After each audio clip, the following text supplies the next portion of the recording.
عبد الواحد بن ایمن نے بیان کیا، ان سے ان کے والد ایمن حبشی نے بیان کیا کہ میں جابر رضی اللہ عنہ کی خدمت میں حاضر ہوا تو انہوں نے بیان کیا کہ ہم غزوہ خندق کے موقع پر خندق کھود رہے تھے کہ ایک بہت سخت قسم کی چٹان نکلی جس پر کدال اور پھاوڑے کا کوئی اثر نہیں ہوتا تھا، اس لیے خندق کی کھدائی میں رکاوٹ پیدا ہو گئی۔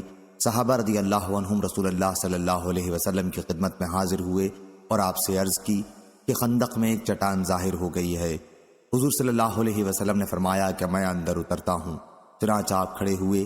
اس وقت بھوک کی شدت کی وجہ سے آپ کا پیٹ پتھر سے بندھا ہوا تھا، 3 دن سے ہمیں ایک دانہ کھانے کے لیے نہیں ملا تھا۔ حضور صلی اللہ علیہ وسلم نے کدال اپنے ہاتھ میں لی اور چٹان پر اس سے مارا۔ چٹان ایک ہی ضرب میں بالوں کے ڈھیر کی طرح بہہ گئی۔ میں نے عرض کیا، یا رسول اللہ، مجھے گھر جانے کی اجازت دیجیے۔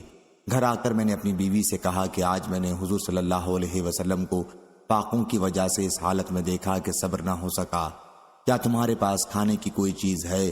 انہوں نے بتایا کہ ہاں کچھ جو ہیں اور ایک بکری کا بچہ۔ میں نے بکری کے بچے کو ذبح کیا اور میری بیوی نے جو پیسے، پھر گوشت کو ہم نے چولہے پر ہانڈی میں رکھا اور میں رسول اللہ صلی اللہ علیہ وسلم کی خدمت میں حاضر ہوا۔ آٹا گوندھا جا چکا تھا اور گوشت چولہے پر پکنے کے قریب تھا۔ حضرت صلی اللہ علیہ وسلم سے میں نے عرض کیا، گھر کھانے کے لیے مختصر کھانا تیار ہے، یا رسول اللہ صلی اللہ علیہ وسلم آپ اپنے ساتھ 1-2 آدمیوں کو لے کر تشریف لے چلیں۔ حضور صلی اللہ علیہ وسلم نے دریافت فرمایا کہ کتنا ہے؟ میں نے آپ کو سب کچھ بتا دیا۔ آپ نے فرمایا کہ یہ تو بہت ہے اور نہایت عمدہ و طیب ہے۔ پھر آپ نے فرمایا کہ اپنی بیوی سے کہہ دو کہ چولہے سے ہانڈی نہ اتاریں اور نہ تنور سے روٹی نکالیں، میں ابھی آ رہا ہوں۔ پھر صحابہ رضی اللہ عنہم سے فرمایا کہ سب لوگ چلے۔ چنانچہ تمام انصار اور مہاجرین تیار ہو گئے۔ جب جابر رضی اللہ عنہ گھر پہنچے تو اپنی بیوی سے انہوں نے کہا، اب کیا ہوگا؟ رسول اللہ صلی اللہ علیہ وسلم تو تمام مہاجرین و انصار کو ساتھ لے کر تشریف لا رہے ہیں۔ انہوں نے پوچھا، حضور صلی اللہ علیہ وسلم نے آپ سے کچھ پوچھا بھی تھا؟ جابر رضی اللہ عنہ نے کہا کہ ہاں۔ حضور صلی اللہ علیہ وسلم نے صحابہ سے فرمایا کہ اندر داخل ہو جاؤ، لیکن اژدہام نہ ہونے پائے۔ اس کے بعد حضور صلی اللہ علیہ وسلم روٹی کا چورا کرنے لگے اور گوشت اس پر ڈالنے لگے۔ ہانڈی اور تنور دونوں ڈھکے ہوئے تھے۔ حضور صلی اللہ علیہ وسلم نے اسے لیا اور صحابہ کے قریب کر دیا۔ پھر آپ نے گوشت اور روٹی نکالی۔ اس طرح آپ برابر روٹی چورا کرتے جاتے اور گوشت اس میں ڈالتے جاتے، یہاں تک کہ تمام صحابہ رضی اللہ عنہم شکم سیر ہو گئے اور کھانا بھی بچ گیا۔ آخر میں آپ نے جابر رضی اللہ عنہ کی بیوی سے فرمایا کہ اب یہ کھانا تم خود کھاؤ اور لوگوں کے یہاں ہدیہ میں بھیجو، کیونکہ لوگ آج کل فاقے میں مبتلا ہیں۔ صحیح بخاری حدیث نمبر 4101۔ عمرو بن علی فلاس نے بیان کیا، کہا ہم سے ابو عاصم دہاق بن مخلد نے بیان کیا، کہا ہم کو انزلہ بن ابی سفیان نے خبر دی، کہا ہم کو سعید بن مینا نے خبر دی، کہا میں نے جابر بن عبداللہ رضی اللہ عنہ سے سنا۔ انہوں نے بیان کیا کہ جب خندق کھودی جا رہی تھی تو میں نے معلوم کیا کہ نبی کریم صلی اللہ علیہ وسلم انتہائی بھوک میں مبتلا ہیں۔ میں فوراً اپنی بیوی کے پاس آیا اور کہا، کیا تمہارے پاس کوئی کھانے کی چیز ہے؟ میرا خیال ہے کہ حضور اکرم صلی اللہ علیہ وسلم انتہائی بھوکے ہیں۔ میری بیوی ایک تھیلا نکال کر لائیں جس میں 1 صاع جو تھے۔ گھر میں ہمارا ایک بکری کا بچہ بھی بندھا ہوا تھا۔ میں نے بکری کے بچے کو ذبح کیا اور میری بیوی نے جو کو چکی میں پیسا۔ جب میں ذبح سے فارغ ہوا تو وہ بھی جو پیس چکی تھیں۔ میں نے گوشت کی بوٹیاں کر کے ہانڈی میں رکھ دیں اور حضور صلی اللہ علیہ وسلم کی خدمت میں حاضر ہوا۔ میری بیوی نے پہلے ہی تنبیہ کر دی تھی کہ حضور صلی اللہ علیہ وسلم اور آپ کے صحابہ کے سامنے مجھے شرمندہ نہ کرنا۔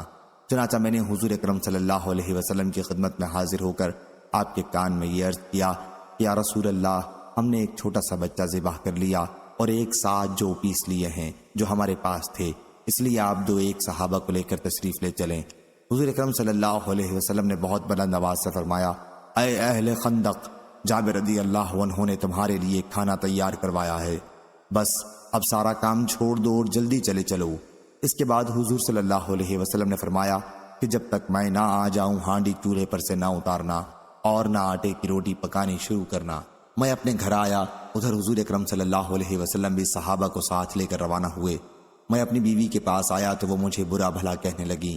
میں نے کہا کہ تم نے جو کچھ مجھ سے کہا تھا میں نے حضور صلی اللہ علیہ وسلم کے سامنے عرض کر دیا تھا۔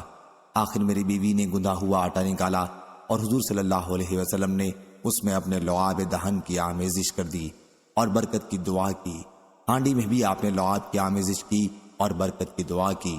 اس کے بعد آپ نے فرمایا کہ اب روٹی پکانے والی کو بلاؤ، وہ میرے سامنے روٹی پکائے اور گوشت ہانڈی سے نکالے، لیکن چولہے سے ہانڈی نہ اتارنا۔ صحابہ کی تعداد 1000 کے قریب تھی۔ میں اللہ تعالیٰ کی قسم کھاتا ہوں کہ اتنے ہی کھانے کو سب نے شکم سیر ہو کر کھایا اور کھانا بھی بچ گیا۔ جب تمام لوگ واپس ہو گئے تو ہماری ہانڈی اسی طرح ابل رہی تھی جس طرح شروع میں تھی، اور آٹے کی روٹیاں برابر پکائی جا رہی تھیں۔ صحیح بخاری حدیث نمبر 4102۔ عبدہ بن سلیمان نے بیان کیا، ان سے حشام بن عروہ نے، ان سے ان کے والد نے، اور ان سے حضرت عائشہ رضی اللہ عنہا نے کہ آیت جب مشرکین تمہارے بالائی علاقے سے اور تمہارے نشیبی علاقے سے تم پر چڑھ آئے تھے، اور جب مارے ڈر کے آنکھیں چکا چوندھ ہو گئی تھیں اور دل حلق تک آ گئے تھے۔ عائشہ رضی اللہ عنہا نے بیان کیا کہ یہ آیت غزوہ خندق کے متعلق نازل ہوئی تھی۔ صحیح بخاری حدیث نمبر 4103۔ مسلم بن ابراہیم نے بیان کیا، کہا ہم سے شعبہ بن حجاج نے، ان سے ابو اسحاق سبیعی نے، اور ان سے برا بن عازب رضی اللہ عنہ نے بیان کیا کہ غزوہ خندق میں خندق کی کھدائی کے وقت رسول اللہ صلی اللہ علیہ وسلم مٹی اٹھا اٹھا کر لا رہے تھے، یہاں تک کہ آپ کا بدن مبارک غبار سے اٹ گیا تھا۔ حضور صلی اللہ علیہ وسلم کی زبان پر یہ کلمات جاری تھے، اللہ کی قسم اگر اللہ نہ ہوتا تو ہمیں سیدھا راستہ نہ ملتا، نہ ہم صدقہ کر سکتے نہ نماز پڑھتے، بس تو ہمارے دلوں پر سکنیت و طمانینت نازل فرما، اور اگر ہماری کفار سے مٹ بھیڑ ہو جائے تو ہمیں ثابت قدمی عنایت فرما۔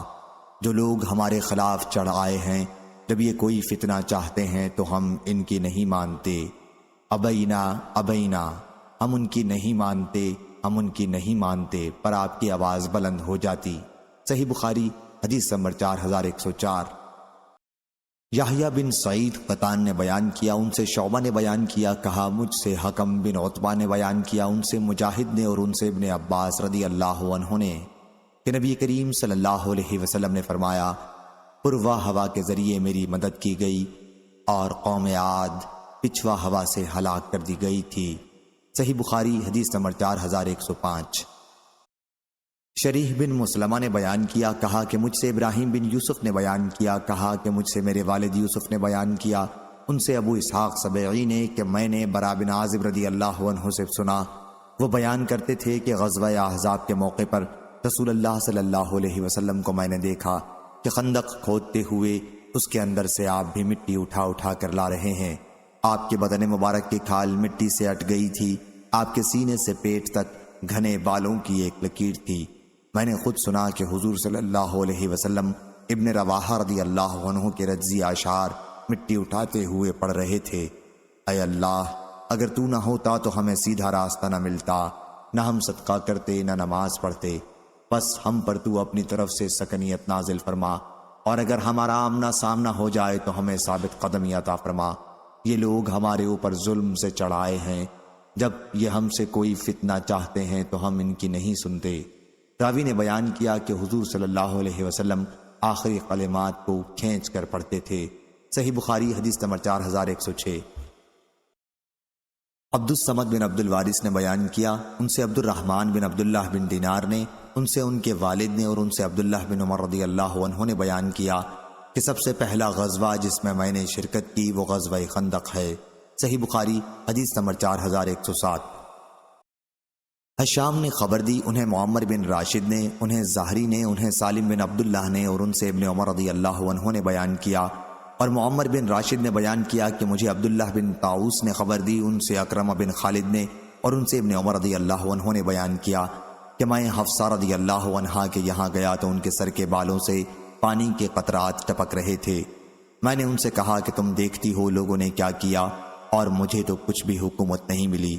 حفصہ رضی اللہ عنہا نے کہا کہ مسلمانوں کے مجمع میں جاؤ، لوگ تمہارا انتظار کر رہے ہیں، کہیں ایسا نہ ہو کہ تمہارا موقع پر نہ پہنچنا مزید پھوٹ کا سبب بن جائے۔ آخر حفصہ رضی اللہ عنہا کے اسرار پر عبداللہ رضی اللہ عنہ گئے۔ پھر جب لوگ وہاں سے چلے گئے تو معاویہ رضی اللہ عنہ نے خطبہ دیا اور کہا کہ خلافت کے مسئلے پر جسے گفتگو کرنی ہو وہ ذرا اپنا سر تو اٹھائے، یقیناً ہم اس سے، اشارہ ابن عمر کی طرف تھا، زیادہ خلافت کے حقدار ہیں۔ اور اس کے باپ سے بھی زیادہ۔ حبیب بن مسلمہ رضی اللہ عنہ نے ابن عمر رضی اللہ عنہ سے اس پر کہا کہ آپ نے وہیں اس کا جواب کیوں نہیں دیا؟ عبداللہ بن عمر رضی اللہ عنہ نے کہا کہ میں نے اسی وقت اپنی لنگی کھولی، جواب دینے کو تیار ہوا اور ارادہ کر چکا تھا کہ ان سے کہوں کہ تم سے زیادہ خلافت کا حقدار وہ ہے جس نے تم سے اور تمہارے باپ سے اسلام کے لیے جنگ کی تھی، لیکن پھر میں ڈرا کہ کہیں میری اس بات سے مسلمانوں میں اختلاف نہ بڑھ جائے اور خونریزی نہ ہو جائے اور میری بات کا مطلب میری منشا کے خلاف نہ لیا جانے لگے۔ اس کے بجائے مجھے جنت کی وہ نعمتیں یاد آ گئیں جو اللہ نے صبر کرنے والوں کے لیے جنتوں میں تیار کر رکھی ہیں۔ حبیب ابن ابی مسلم نے کہا کہ اچھا ہوا آپ محفوظ رہے اور بچا لیے گئے، آفت میں نہیں پڑے۔ محمود نے عبد الرزاق سے نسواتا کے بجائے لفظ نوساتا بیان کیا، جس کے چوٹی کے معنی ہیں جو عورتیں سر پر بال گوندتے وقت نکالتی ہیں۔ صحیح بخاری حدیث نمبر 4108۔ سفیان نے بیان کیا، ان سے ابو اسحاق سبعی نے، ان سے سلیمان بن صدر رضی اللہ عنہ نے بیان کیا کہ نبی کریم صلی اللہ علیہ وسلم نے غزوہ احزاب کے موقع پر جب کفار کا لشکر ناکام واپس ہو گیا، فرمایا کہ اب ہم ان سے لڑیں گے، آئندہ وہ ہم پر چڑھ کر کبھی نہ آ سکیں گے۔ صحیح بخاری حدیث نمبر 4109۔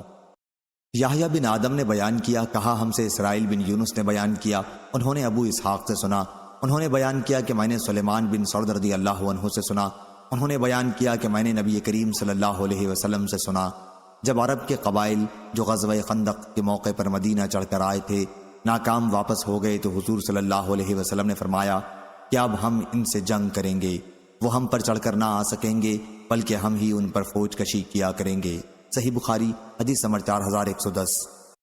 روح بن عبادہ نے بیان کیا، ان سے حشام بن حسان نے بیان کیا، ان سے محمد بن سیرین نے، ان سے عبیدہ سلمانی نے اور ان سے علی رضی اللہ عنہ نے بیان کیا کہ نبی کریم صلی اللہ علیہ وسلم نے غزوہ خندق کے موقع پر فرمایا، جس طرح ان کفار نے ہمیں صلاۃ وسطیٰ نماز عصر نہیں پڑھنے دی اور سورج غروب ہو گیا، اللہ تعالیٰ بھی ان کی قبروں اور گھروں کو آگ سے بھر دے۔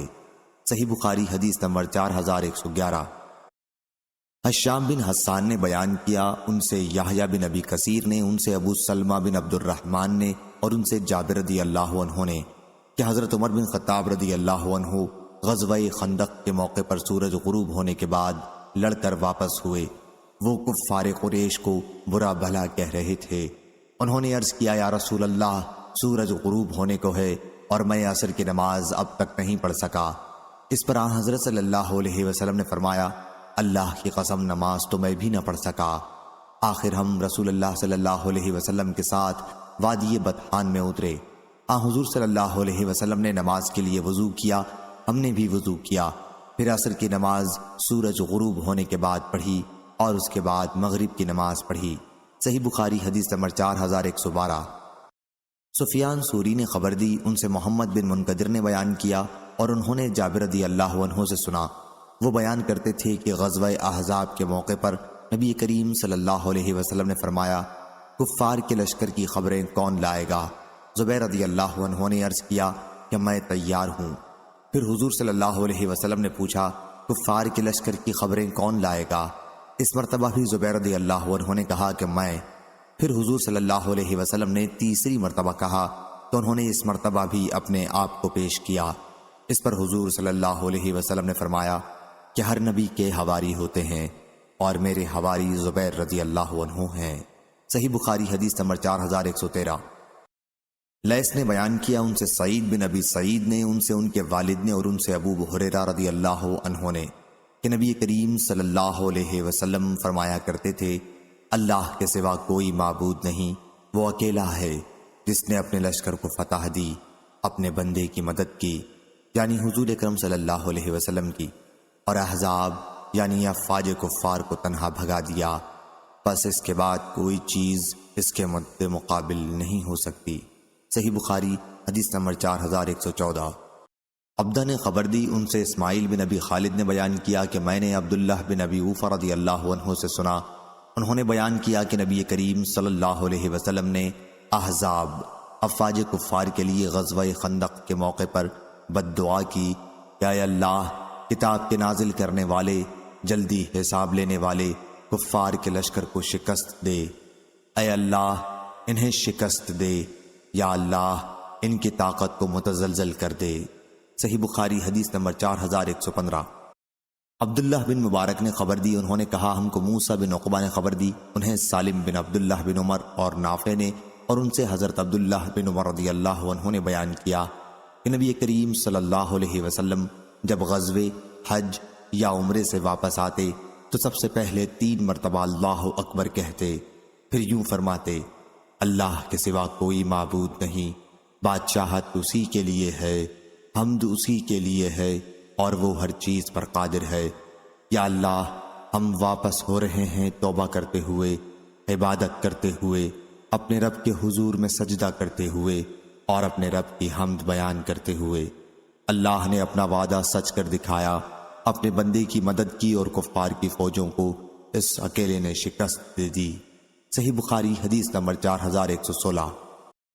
عبداللہ بن نمیر نے بیان کیا، ان سے حشام بن عروہ نے، ان سے ان کے والد نے، اور ان سے حضرت عائشہ رضی اللہ عنہا نے بیان کیا کہ جو ہی نبی کریم صلی اللہ علیہ وسلم جنگ خندق سے مدینہ واپس ہوئے اور ہتھیار اتار کر غسل کیا تو جبرائیل علیہ السلام آپ کے پاس آئے اور کہا، آپ نے ابھی ہتھیار اتار دیے، خدا کی قسم ہم نے تو ابھی ہتھیار نہیں اتارے ہیں، چلیے ان پر حملہ کیجیے۔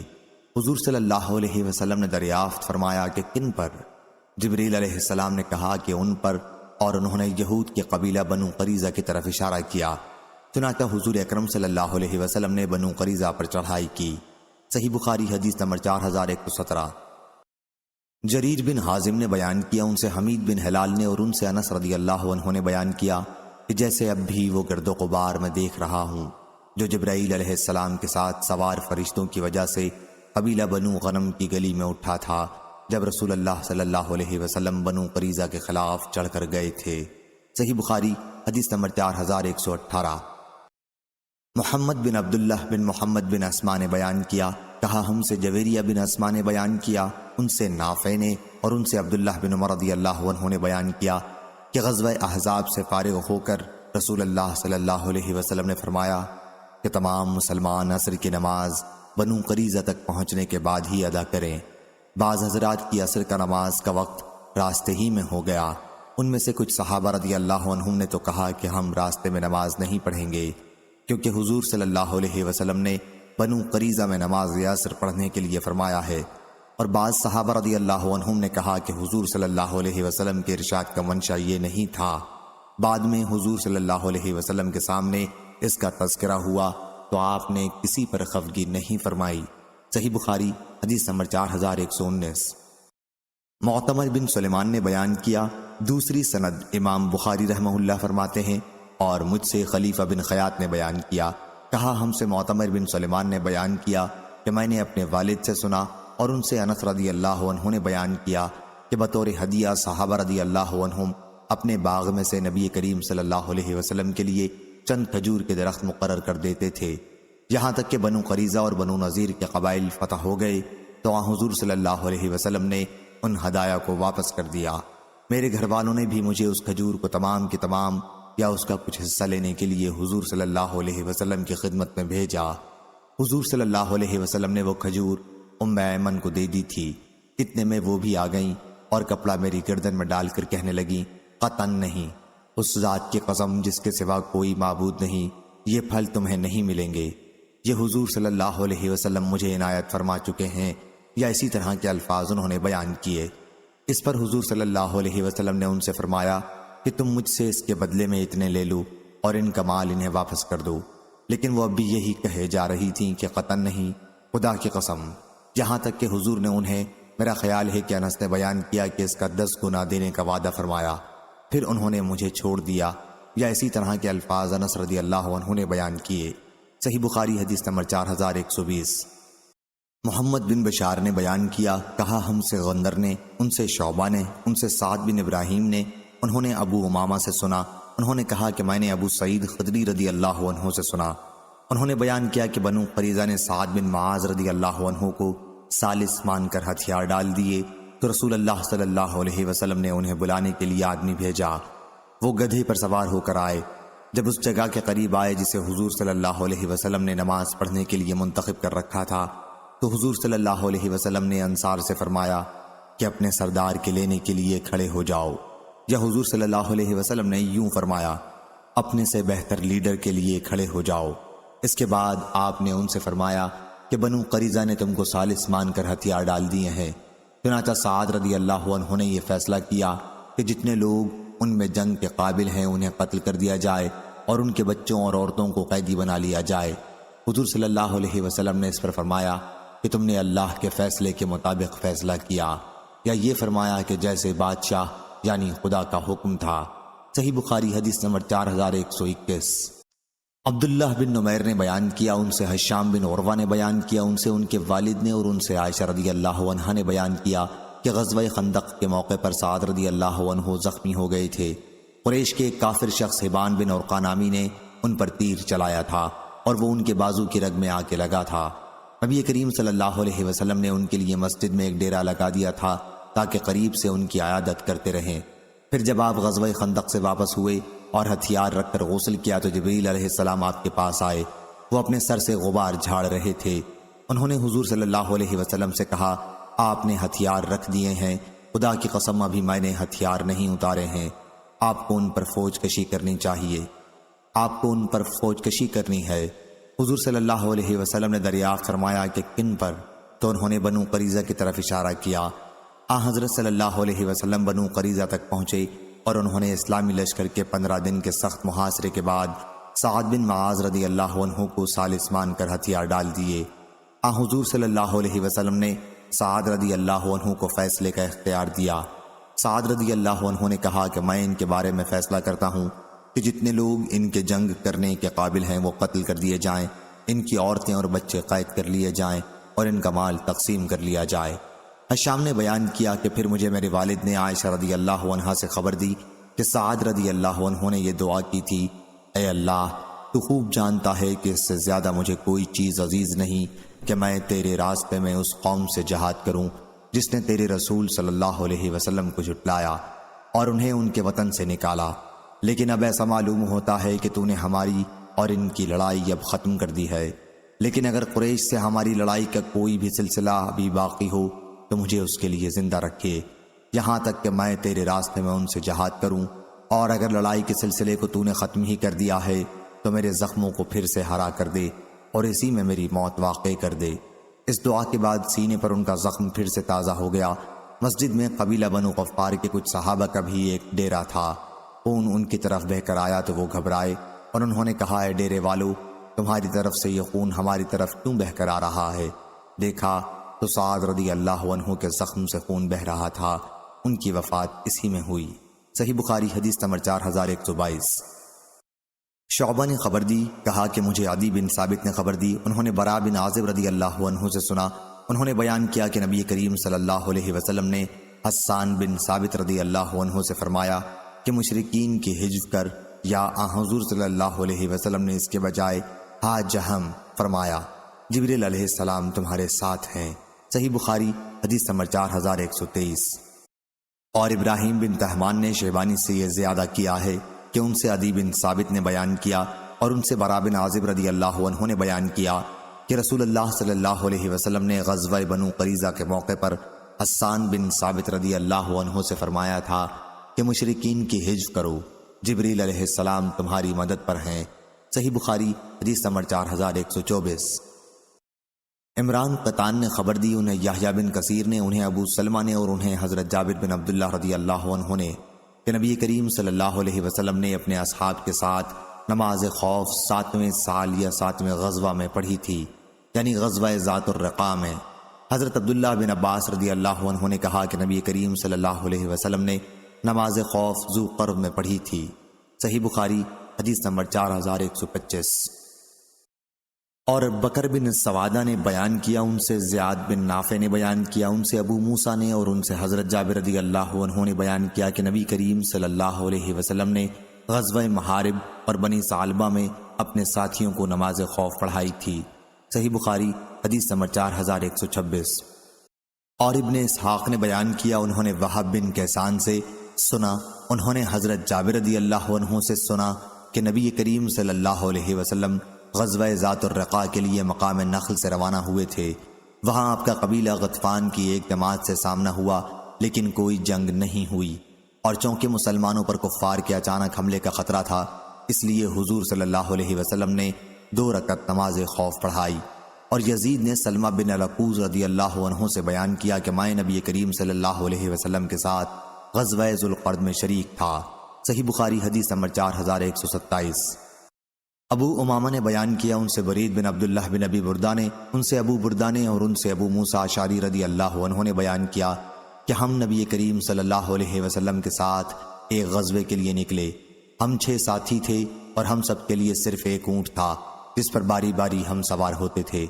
پیدل طویل اور پرمشقت سفر کی وجہ سے ہمارے پاؤں پھٹ گئے، میرے بھی پاؤں پھٹ گئے تھے، ناخن بھی جھڑ گئے تھے، چنانچہ ہم قدموں پر کپڑے کی پٹی باندھ باندھ کر چل رہے تھے، اسی لیے اس کا نام غزوہ ذات الرقاع پڑا، کیونکہ ہم نے قدموں کو پٹیوں سے باندھا تھا۔ ابو موسیٰ اشعری رضی اللہ عنہ نے یہ حدیث تو بیان کر دی، لیکن پھر ان کو اس کا اظہار اچھا نہیں معلوم ہوا، فرمانے لگے کہ مجھے یہ حدیث بیان نہ کرنی چاہیے تھی، ان کو اپنا نیک عمل ظاہر کرنا برا معلوم ہوا۔ صحیح بخاری حدیث نمبر 4128۔ قتیبہ بن سعید نے بیان کیا، کہا ہم سے امام مالک نے، ان سے یزید بن رومان نے، ان سے صالح بن خوات نے ایک ایسے صحابی سے بیان کیا جو نبی کریم صلی اللہ علیہ وسلم کے ساتھ غزوہ ذات الرقاع میں شریک تھے کہ نبی کریم صلی اللہ علیہ وسلم نے نماز خوف پڑھی تھی۔ اس کی صورت یہ ہوئی تھی کہ پہلے ایک جماعت نے آپ کی اقتداء میں نماز پڑھی، اس وقت دوسری جماعت مسلمانوں کی دشمن کے مقابلے میں کھڑی تھی۔ حضور صلی اللہ علیہ وسلم نے اس جماعت کو جو آپ کے پیچھے صف میں کھڑی تھی 1 رکعت نماز خوف پڑھائی، اور اس کے بعد آپ کھڑے رہے۔ اس جماعت نے اس عرصے میں اپنی نماز پوری کر لی اور واپس آ کر دشمن کے مقابلے میں کھڑے ہو گئے۔ اس کے بعد دوسری جماعت آئی تو حضور صلی اللہ علیہ وسلم نے انہیں نماز کی دوسری رکعت پڑھائی جو باقی رہ گئی تھی، اور رکوع سجدہ کے بعد آپ قاعدہ میں بیٹھے رہے۔ پھر ان لوگوں نے جب اپنی نماز جو باقی رہ گئی تھی پوری کر لی تو آپ نے ان کے ساتھ سلام پھیرا۔ صحیح بخاری حدیث نمبر 4129۔ حشام نے بیان کیا، ان سے ابو زبیر نے، اور ان سے جابر رضی اللہ عنہ نے بیان کیا کہ ہم نبی کریم صلی اللہ علیہ وسلم کے ساتھ مقام نخل میں تھے۔ پھر انہوں نے نماز خوف کا ذکر کیا۔ امام مالک نے بیان کیا کہ نماز خوف کے سلسلے میں جتنی روایات میں نے سنی ہیں، یہ روایت ان سب میں زیادہ بہتر ہے۔ معاذ بن حشام کے ساتھ اس حدیث کو لیث بن سعد نے بھی حشام بن سعد مدنی سے، انہوں نے زید بن اسلم سے روایت کیا، اور ان سے قاسم بن محمد نے بیان کیا کہ نبی کریم صلی اللہ علیہ وسلم نے غزوہ بنی انمار میں نماز خوف پڑھی تھی۔ صحیح بخاری حدیث نمبر 4130۔ یحییٰ بن سعید قطان نے بیان کیا، ان سے یحییٰ بن سعید انصاری نے، ان سے قاسم بن محمد نے، ان سے صالح بن خوات نے، ان سے سہل بن ابی حسمہ نے بیان کیا کہ نماز خوف میں امام قبلہ رو ہو کر کھڑا ہوگا اور مسلمانوں کی ایک جماعت اس کے ساتھ نماز میں شریک ہوگی۔ اس عرصے میں مسلمانوں کو دوسری جماعت دشمن کے مقابلے پر کھڑی ہوگی، انہی کی طرف منہ کیے ہوئے۔ امام اپنے ساتھ والی جماعت کو پہلے 1 رکعت نماز پڑھائے گا۔ 1 رکعت پڑھنے کے بعد پھر یہ جماعت کھڑی ہو جائے گی اور خود امام کے بغیر اسی جگہ 1 رکوع اور 2 سجدے کر کے دشمن کے مقابلے پر جا کر کھڑی ہو جائے گی جہاں دوسری جماعت پہلے سے موجود تھی۔ اس کے بعد امام دوسری جماعت کو 1 رکعت نماز پڑھائے گا۔ اس طرح امام کی 2 رکعت پوری ہو جائیں گی اور یہ دوسری جماعت 1 رکوع اور 2 سجدہ خود کرے گی۔ صحیح بخاری حدیث نمبر 4131۔ شعیب نے خبر دی، ان سے ظاہری نے بیان کیا، کہا کہ مجھے سالم نے خبر دی، اور ان سے ابن عمر رضی اللہ عنہ نے بیان کیا کہ میں اطراف نجد میں نبی کریم صلی اللہ علیہ وسلم کے ساتھ غزوے کے لیے گیا تھا۔ وہاں ہم دشمن کے آمنے سامنے ہوئے اور ان کے مقابلے میں صف بندی کی۔ صحیح بخاری حدیث نمبر 4132۔ یزید بن زرعی نے بیان کیا، کہا ہم سے معمر نے بیان کیا، ان سے ظاہری نے، ان سے سالم بن عبداللہ بن عمر رضی اللہ عنہ نے، اور ان سے ان کے والد نے کہ نبی کریم صلی اللہ علیہ وسلم نے ایک جماعت کے ساتھ نماز خوف پڑھی اور دوسری جماعت اس عرصے میں دشمن کے مقابلے پر کھڑی تھی۔ پھر یہ جماعت جب اپنے دوسرے ساتھیوں کی جگہ نماز پڑھ کر چلی گئی تو دوسری جماعت آئی اور حضور صلی اللہ علیہ وسلم نے انہیں بھی 1 رکعت نماز پڑھائی۔ اس کے بعد آپ نے اس جماعت کے ساتھ سلام پھیرا۔ آخر اس جماعت نے کھڑے ہو کر اپنی 1 رکعت پوری کی اور پہلی جماعت نے بھی کھڑے ہو کر اپنی 1 رکعت پوری کی۔ صحیح بخاری حدیث نمبر 4133۔ شعیب نے بیان کیا، ان سے ظاہری نے بیان کیا، ان سے سنان اور ابو سلمہ نے بیان کیا، اور انہیں جابر رضی اللہ عنہ نے خبر دی کہ وہ نبی کریم صلی اللہ علیہ وسلم کے ساتھ اطراف نجد میں لڑائی کے لیے گئے تھے۔ صحیح بخاری حدیث نمبر 4134۔ اسماعیل بن ابی اویس نے بیان کیا، کہا کہ مجھ سے میرے بھائی عبد الحمید نے بیان کیا، ان سے سلیمان بن بلال نے، ان سے محمد بن ابی عتیق نے، ان سے ابن شہاب نے، ان سے سنان بن ابی سنان دولی نے، انہیں جابر رضی اللہ عنہ نے خبر دی کہ وہ نبی کریم صلی اللہ علیہ وسلم کے ساتھ اطراف نجد میں غزوے کے لیے گئے تھے۔ پھر جب حضرت صلی اللہ علیہ وسلم واپس ہوئے تو وہ بھی واپس ہوئے۔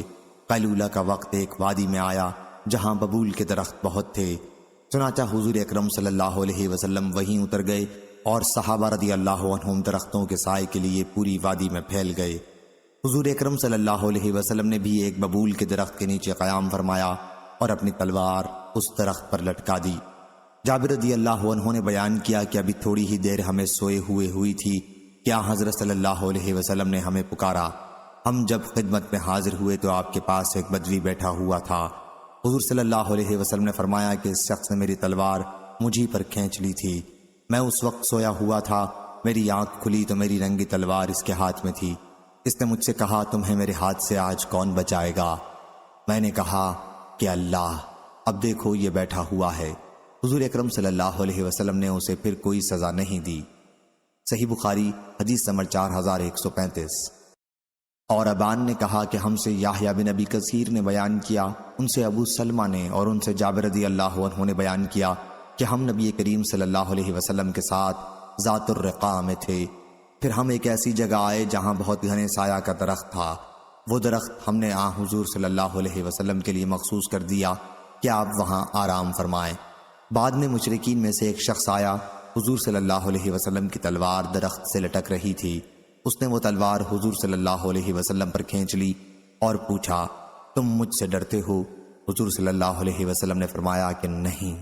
اس پر اس نے پوچھا، آج میرے ہاتھ سے تمہیں کون بچائے گا؟ حضور صلی اللہ علیہ وسلم نے فرمایا کہ اللہ۔ پھر صحابہ رضی اللہ عنہم نے اسے ڈانٹا دھمکایا اور نماز کی تکبیر کہی گئی تو حضور صلی اللہ علیہ وسلم نے پہلے ایک جماعت کو 2 رکعت نماز خوف پڑھائی۔ جب وہ جماعت حضور صلی اللہ علیہ وسلم کے پیچھے سے ہٹ گئی تو آپ نے دوسری جماعت کو بھی 2 رکعت نماز پڑھائی۔ اس طرح نبی کریم صلی اللہ علیہ وسلم کی 4 رکعت نماز ہوئی، لیکن مقتدیوں کی صرف 2 رکعت۔ اور مسدد نے بیان کیا، ان سے ابو ایوانہ نے، ان سے ابو بشر نے کہ اس شخص کا نام جس نے آپ پر تلوار کھینچی تھی غورس بن حارث تھا، اور حضرت صلی اللہ علیہ وسلم نے اس غزوے میں قبیلہ محارب خصفہ سے جنگ کی تھی۔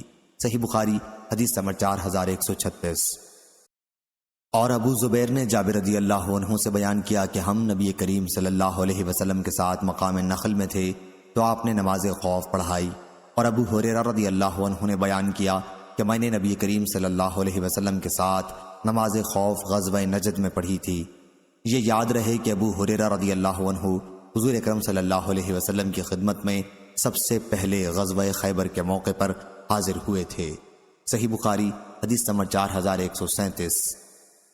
اسماعیل بن جعفر نے خبر دی، انہیں ربیعہ بن ابی عبد الرحمن نے، انہیں محمد بن یحییٰ بن حبان نے اور ان سے ابو محرز نے بیان کیا کہ میں مسجد میں داخل ہوا تو حضرت ابو سعید خدری رضی اللہ عنہ اندر موجود تھے۔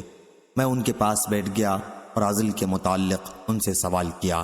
انہوں نے بیان کیا کہ ہم رسول اللہ صلی اللہ علیہ وسلم کے ساتھ غزوہ بنی المصطلق کے لیے نکلے۔ اس غزوے میں ہمیں کچھ عرب کے قیدی ملے جن میں عورتیں بھی تھیں۔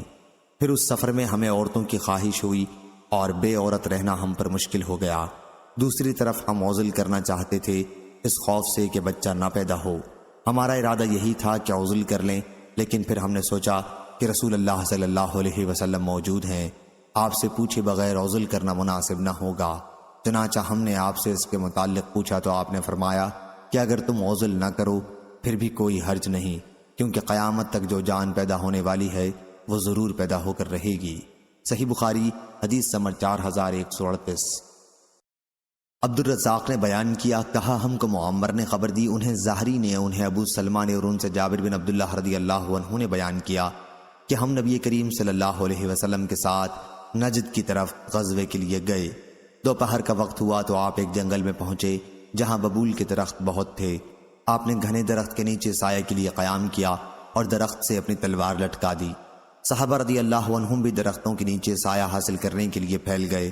ابھی ہم اسی کیفیت میں تھے کہ حضور صلی اللہ علیہ وسلم نے ہمیں پکارا۔ ہم حاضر ہوئے تو ایک بدوی آپ کے سامنے بیٹھا ہوا تھا۔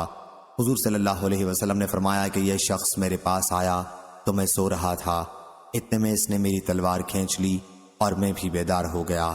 یہ میری ننگی تلوار کھینچے ہوئے میرے سر پر کھڑا تھا، مجھ سے کہنے لگا آج مجھ سے تمہیں کون بچائے گا؟ میں نے کہا کہ اللہ۔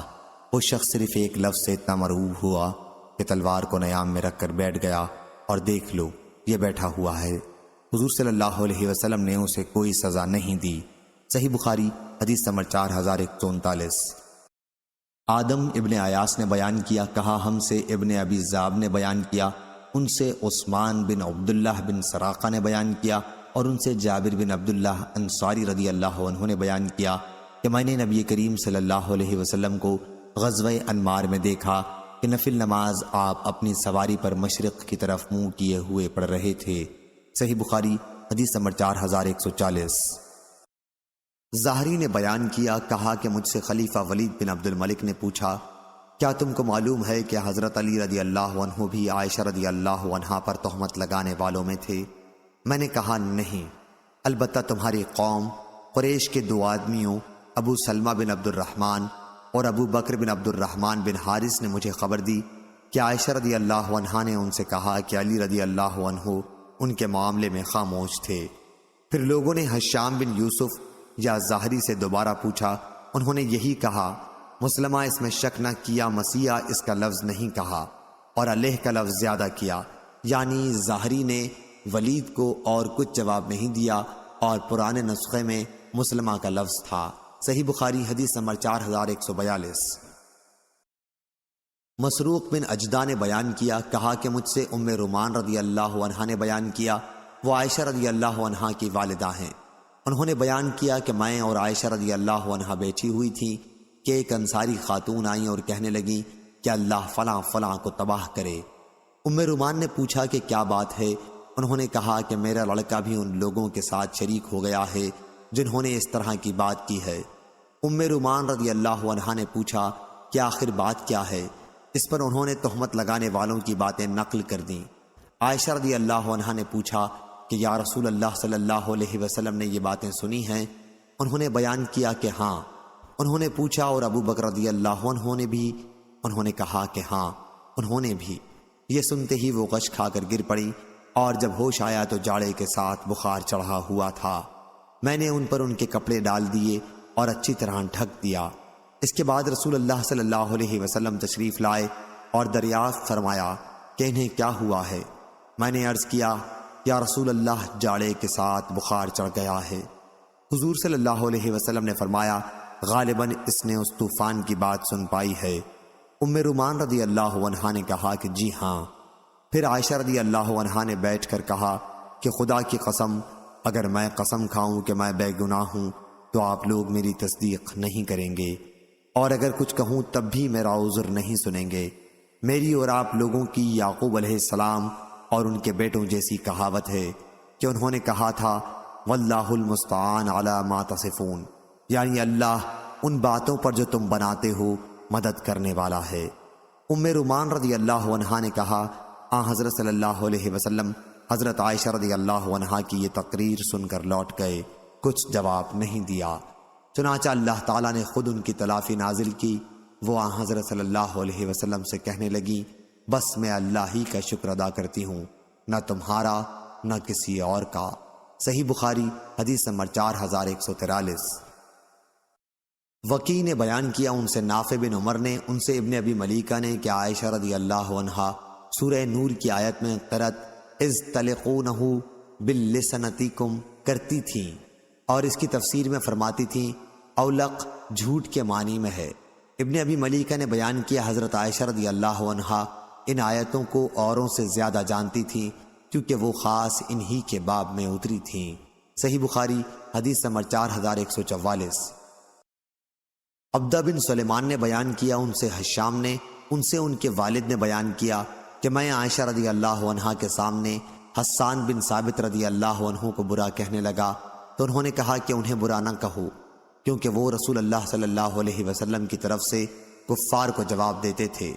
اور حضرت عائشہ رضی اللہ عنہا نے بیان کیا کہ انہوں نے حضور اکرم صلی اللہ علیہ وسلم سے مشرکین قریش کی حجو کہنے کی اجازت چاہی تو آپ نے فرمایا کہ پھر میرے نسب کا کیا ہوگا؟ حسان رضی اللہ عنہ نے کہا کہ میں آپ کو ان سے اس طرح الگ کر لوں گا جیسے بال گندھے ہوئے آٹے سے کھینچ لیا جاتا ہے۔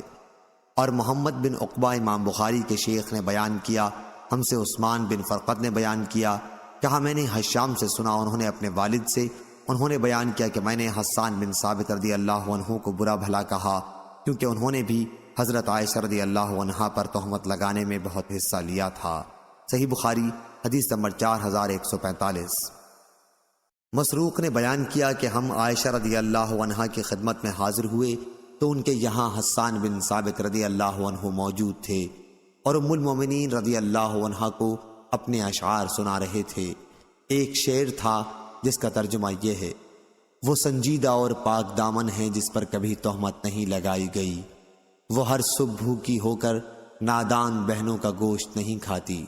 اس پر عائشہ رضی اللہ عنہا نے کہا لیکن تم تو ایسے نہیں ثابت ہوئے۔ مسروق نے بیان کیا کہ پھر میں نے عائشہ رضی اللہ عنہا سے عرض کیا آپ انہیں اپنے یہاں آنے کی اجازت کیوں دیتی ہیں جبکہ اللہ تعالیٰ ان کے متعلق فرما چکا ہے کہ اور ان میں وہ شخص جو تہمت لگانے میں سب سے زیادہ ذمہ دار ہے اس کے لیے بڑا عذاب ہوگا۔ اس پر ام المومنین نے فرمایا کہ نابینا ہو جانے سے سخت اور کیا عذاب ہوگا۔ حسان رضی اللہ عنہ کی بصارت آخر عمر میں چلی گئی تھی۔ عائشہ رضی اللہ عنہا نے ان سے کہا کہ حسان رضی اللہ عنہ رسول اللہ صلی اللہ علیہ وسلم کی حمایت کیا کرتے تھے۔ صحیح بخاری حدیث نمبر 4146۔ صالح بن کیسان نے بیان کیا، ان سے عبید اللہ بن عبداللہ نے اور ان سے زید بن خالد رضی اللہ عنہ نے بیان کیا کہ حدیبیہ کے سال ہم رسول اللہ صلی اللہ علیہ وسلم کے ساتھ نکلے تو ایک دن رات میں بارش ہوئی۔ حضور صلی اللہ علیہ وسلم نے صبح کی نماز پڑھانے کے بعد ہم سے خطاب کیا اور دریافت فرمایا معلوم ہے تمہارے رب نے کیا کہا؟ ہم نے عرض کی کہ اللہ اور اس کے رسول کو زیادہ علم ہے۔ آپ نے فرمایا کہ اللہ تعالیٰ فرماتا ہے صبح ہوئی تو میرے کچھ بندوں نے اس حالت میں صبح کی کہ ان کا ایمان مجھ پر تھا اور کچھ نے اس حالت میں صبح کی کہ وہ میرا انکار کیے ہوئے تھے۔ تو جس نے کہا کہ ہم پر یہ بارش اللہ کے رزق، اللہ کی رحمت اور اللہ کے فضل سے ہوئی ہے تو وہ مجھ پر ایمان لانے والا ہے اور ستاروں کا انکار کرنے والا ہے، اور جو شخص یہ کہتا ہے کہ یہ بارش فلاں ستارے کی تاثیر سے ہوئی ہے تو وہ ستاروں پر ایمان لانے والا اور میرے ساتھ کفر کرنے والا ہے۔ صحیح بخاری حدیث نمبر 4147۔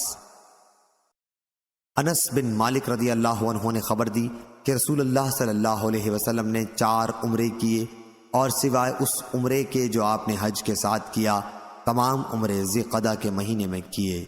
حدیبیہ کا عمرہ بھی آپ ذی قعدہ کے مہینے میں کرنے تشریف لے گئے، پھر دوسرے سال اس کی قضا میں آپ نے ذی قعدہ میں عمرہ کیا، اور ایک عمرہ جعرانہ سے آپ نے کیا تھا جہاں غزوہ حنین کی غنیمت آپ نے تقسیم کی تھی، یہ بھی ذی قعدہ کے مہینے میں کیا تھا، اور ایک عمرہ حج کے ساتھ کیا جو ذی الحج میں کیا تھا۔ صحیح بخاری حدیث نمبر 4148۔ علی بن مبارک نے بیان کیا، ان سے یحییٰ بن ابی کثیر نے، ان سے عبداللہ بن ابی قتادہ نے اور ان سے ان کے والد نے بیان کیا کہ ہم رسول اللہ صلی اللہ علیہ وسلم کے ساتھ صلح حدیبیہ کے سال روانہ ہوئے۔ تمام صحابہ نے احرام باندھ لیا تھا لیکن میں نے ابھی احرام نہیں باندھا تھا۔ صحیح بخاری حدیث نمبر 4149۔ برا بن عازب رضی اللہ عنہ نے کہا تم لوگ سورہ انا فتحنا میں فتح سے مراد مکے کی فتح کہتے ہو، فتح مکہ تو بہرحال فتح ہی تھی، لیکن ہم غزوہ حدیبیہ کی بیعت رضوان کو حقیقی فتح سمجھتے ہیں۔ اس دن ہم رسول اللہ صلی اللہ علیہ وسلم کے ساتھ 1400 آدمی تھے۔ حدیبیہ نامی ایک کنواں وہاں پر تھا، ہم نے اس میں سے اتنا پانی کھینچا کہ اس کے اندر ایک قطرہ بھی پانی کے نام پر پانی نہ رہا۔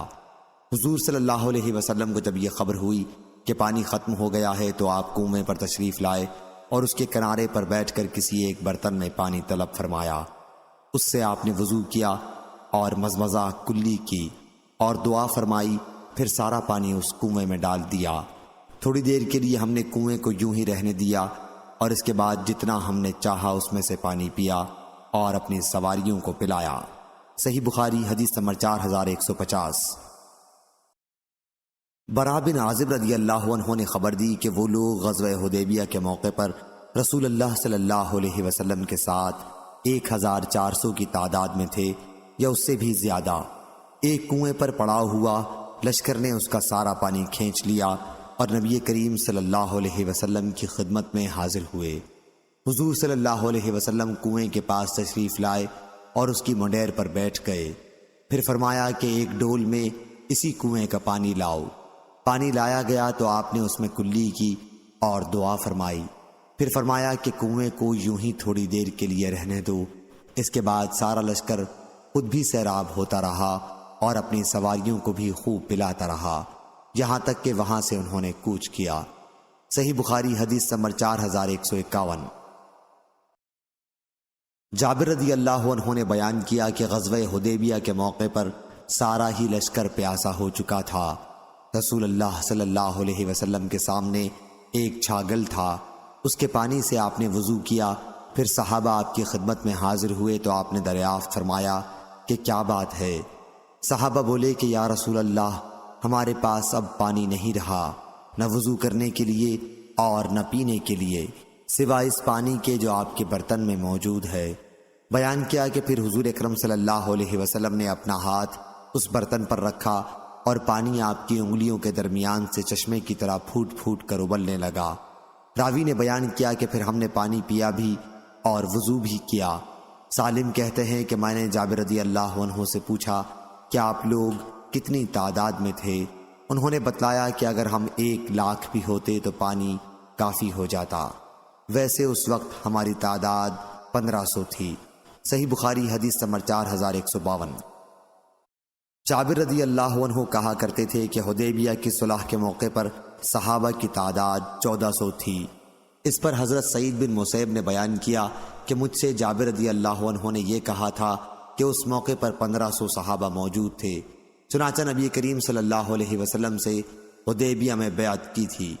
ابو داؤد طیالسی نے بیان کیا، ہم سے قرہ بن خالد نے بیان کیا، ان سے قتادہ نے اور محمد بن بشار نے بھی ابو داؤد طیالسی کے ساتھ اسی کو روایت کیا ہے۔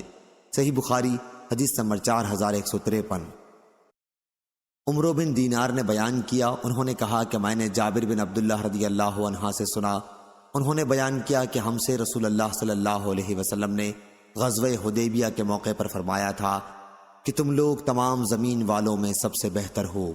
ہماری تعداد اس موقع پر 1400 تھی۔ اگر آج میری آنکھوں میں بینائی ہوتی تو میں اس درخت کا مقام بتاتا۔ اس روایت کے مطابق عامش نے کی، ان سے سالم نے سنا اور انہوں نے جابر سے سنا کہ 1400 صحابہ غزوہ حدیبیہ میں تھے۔ صحیح بخاری حدیث نمبر 4154۔ شعبہ نے بیان کیا، ان سے عمرو بن مرہ نے، ان سے عبداللہ بن ابی اوفا رضی اللہ عنہ نے بیان کیا کہ درخت والوں بیعت رضوان کرنے والوں کی تعداد 1300 تھی۔ قبیلہ اسلم مہاجرین کا 8واں حصہ تھے۔ اس روایت کے مطابق محمد بن بشار نے کی، ان سے ابو داؤد طیالسی نے بیان کیا اور ان سے شعبہ نے۔ صحیح بخاری حدیث نمبر 4155۔ قیس بن ابی حازم نے مرداس اسلمی رضی اللہ عنہ سے سنا، وہ اصحاب شجرہ غزوہ حدیبیہ میں شریک ہونے والوں میں سے تھے۔ وہ بیان کرتے تھے کہ پہلے صالحین قبض کیے جائیں گے، جو زیادہ صالح ہوگا اس کی روح سب سے پہلے، اور جو اس کے بعد کے درجے کا ہوگا اس کے بعد، پھر ردی اور بیکار کھجور اور جو کی طرح بیکار لوگ باقی رہ جائیں گے جن کے اللہ کے نزدیک کوئی قدر نہیں ہوگی۔ صحیح بخاری حدیث نمبر 4156۔ خلیفہ مروان اور مسعود بن مخرمہ نے بیان کیا کہ نبی کریم صلی اللہ علیہ وسلم صلح حدیبیہ کے موقع پر تقریباً 1000 صحابہ رضی اللہ عنہم کو ساتھ لے کر روانہ ہوئے۔ جب آپ ذوالحلیفہ پہنچے تو آپ نے قربانی کی، جانور کو ہار پہنایا اور ان پر نشان لگایا اور عمرے کا احرام باندھا۔ میں نہیں شمار کر سکتا کہ میں نے یہ حدیث سفیان بن یسار سے کتنی دفعہ سنی، اور ایک مرتبہ یہ بھی سنا کہ وہ بیان کر رہے تھے کہ مجھے ظاہری سے نشان لگانے اور قلاوہ پہنانے کے متعلق یاد نہیں رہا، اس لیے میں نہیں جانتا اس سے ان کی مراد صرف نشان لگانے اور قلاوہ پہنانے سے تھی یا پوری حدیث سے تھی۔ صحیح بخاری حدیث نمبر 4157، 4158۔ عبد الرحمن بن ابی لیلہ نے بیان کیا اور ان سے کعب بن عجرہ رضی اللہ عنہ نے کہ رسول اللہ صلی اللہ علیہ وسلم نے انہیں دیکھا کہ جوئیں ان کے چہرے پر گر رہی ہیں، تو آپ نے دریافت فرمایا کہ کیا اس سے تمہیں تکلیف ہوتی ہے؟ وہ بولے کہ جی ہاں۔ اس پر حضور صلی اللہ علیہ وسلم نے انہیں سر منڈوانے کا حکم دیا۔ آپ اس وقت حدیبیہ میں تھے، عمرے کے لیے احرام باندھے ہوئے، اور ان کو یہ معلوم نہیں ہوا تھا کہ وہ عمرے سے روکے جائیں گے۔ حدیبیہ ہی میں ان کو احرام کھول دینا پڑے گا، بلکہ ان کی تو یہ آرزو تھی کہ مکے میں کسی طرح داخل ہوا جائے۔ پھر اللہ تعالیٰ نے فدیے کا حکم نازل فرمایا، یعنی احرام کی حالت میں سر منڈانے وغیرہ پر۔ اس وقت حضور صلی اللہ علیہ وسلم نے کعب کو حکم دیا کہ ایک فرق اناج 4 مسکینوں کو کھانا کھلا دیں، ایک فرق اناج 6 مسکینوں کو کھلا دیں، یا ایک بکری قربانی کریں، یا 3 دن روزے رکھیں۔ صحیح بخاری حدیث نمبر 4159۔ امام مالک نے بیان کیا، ان سے زید بن اسلم نے، ان سے ان کے والد نے بیان کیا کہ میں عمر بن خطاب رضی اللہ عنہ کے ساتھ بازار گیا۔ حضرت عمر رضی اللہ عنہ سے ایک نوجوان عورت نے ملاقات کی اور عرض کی کہ یا امیر المومنین، میرے شوہر کی وفات ہو گئی ہے اور چند چھوٹی چھوٹی بچیاں چھوڑ گئے ہیں۔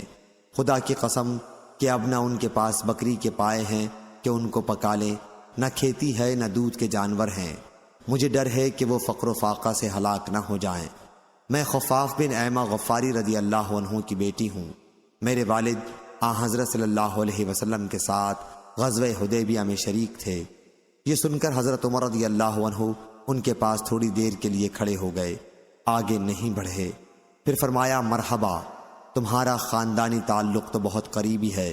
پھر آپ ایک بہت قوی اونٹ کی طرف مڑے جو گھر میں بندھا ہوا تھا، اور اس پر 2 بورے غلے سے بھرے ہوئے رکھ دیے۔ ان دونوں بوروں کے درمیان روپیہ اور دوسری ضرورت کی چیزیں اور کپڑے رکھ دیے، اور اس کی نکیل ان کے ہاتھ میں تھما کر فرمایا کہ اسے لے جا، یہ ختم نہ ہوگا، اس سے پہلے ہی اللہ تعالیٰ تمہیں پھر اس سے بہتر دے گا۔ ایک صاحب نے اس پر کہا یا امیر المومنین، آپ نے اسے بہت دے دیا۔ حضرت عمر رضی اللہ عنہ نے کہا تیری ماں تجھے روئے، خدا کی قسم اس عورت کے والد اور اس کے بھائی جیسے اب بھی میری نظروں کے سامنے ہیں کہ ایک مدت تک ایک قلعے کے محاصرے میں وہ شریک رہے، آخر اسے فتح کر لیا۔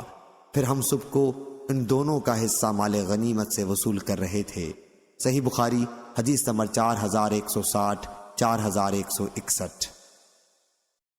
مسیب بن حزن رضی اللہ عنہ نے بیان کیا کہ میں نے وہ درخت دیکھا تھا، لیکن پھر بعد میں جب میں آیا تو میں اسے پہچان نہیں سکا۔ محمود نے بیان کیا کہ پھر بعد میں وہ درخت مجھے یاد نہیں رہا تھا۔ صحیح بخاری حدیث نمبر 4162۔ عبید اللہ بن عبداللہ نے بیان کیا، ان سے اسرائیل نے، ان سے طارق بن عبد الرحمن نے بیان کیا کہ حج کے ارادے سے جاتے ہوئے میں کچھ ایسے لوگوں کے پاس سے گزرا جو نماز پڑھ رہے تھے۔ میں نے پوچھا کہ یہ کون سی مسجد ہے؟ انہوں نے بتایا کہ یہ وہی درخت ہے جہاں رسول اللہ صلی اللہ علیہ وسلم نے بیعت رضوان لی تھی۔ پھر میں سعید بن مسیب کے پاس آیا اور انہیں اس کی خبر دی۔ انہوں نے کہا مجھ سے میرے والد مسیب بن حزن نے بیان کیا، وہ ان لوگوں میں تھے جنہوں نے حضرت صلی اللہ علیہ وسلم سے اس درخت کے تلے بیعت کی تھی۔ کہتے تھے جب میں دوسرے سال وہاں گیا تو اس درخت کی جگہ کو بھول گیا۔ سعید نے کہا حضرت صلی اللہ علیہ وسلم کے اصحاب تو اس درخت کو پہچان نہ سکے، تم لوگوں نے کیسے پہچان لیا؟ اس کے تلے مسجد بنا لی، تم ان سے زیادہ علم والے ٹھہرے۔ صحیح بخاری حدیث نمبر 4163۔ موسیٰ بن اسماعیل نے بیان کیا، کہا ہم سے ابو ایوانہ نے، کہا ہم سے طارق بن عبد الرحمن نے، ان سے سعید بن مسیب نے، اور ان سے ان کے والد نے، کہ انہوں نے بھی رسول اللہ صلی اللہ علیہ وسلم سے اس درخت کے تلے بیعت کی تھی۔ کہتے تھے کہ جب ہم دوسرے سال ادھر گئے تو ہمیں پتہ ہی نہیں چلا کہ وہ کون سا درخت تھا۔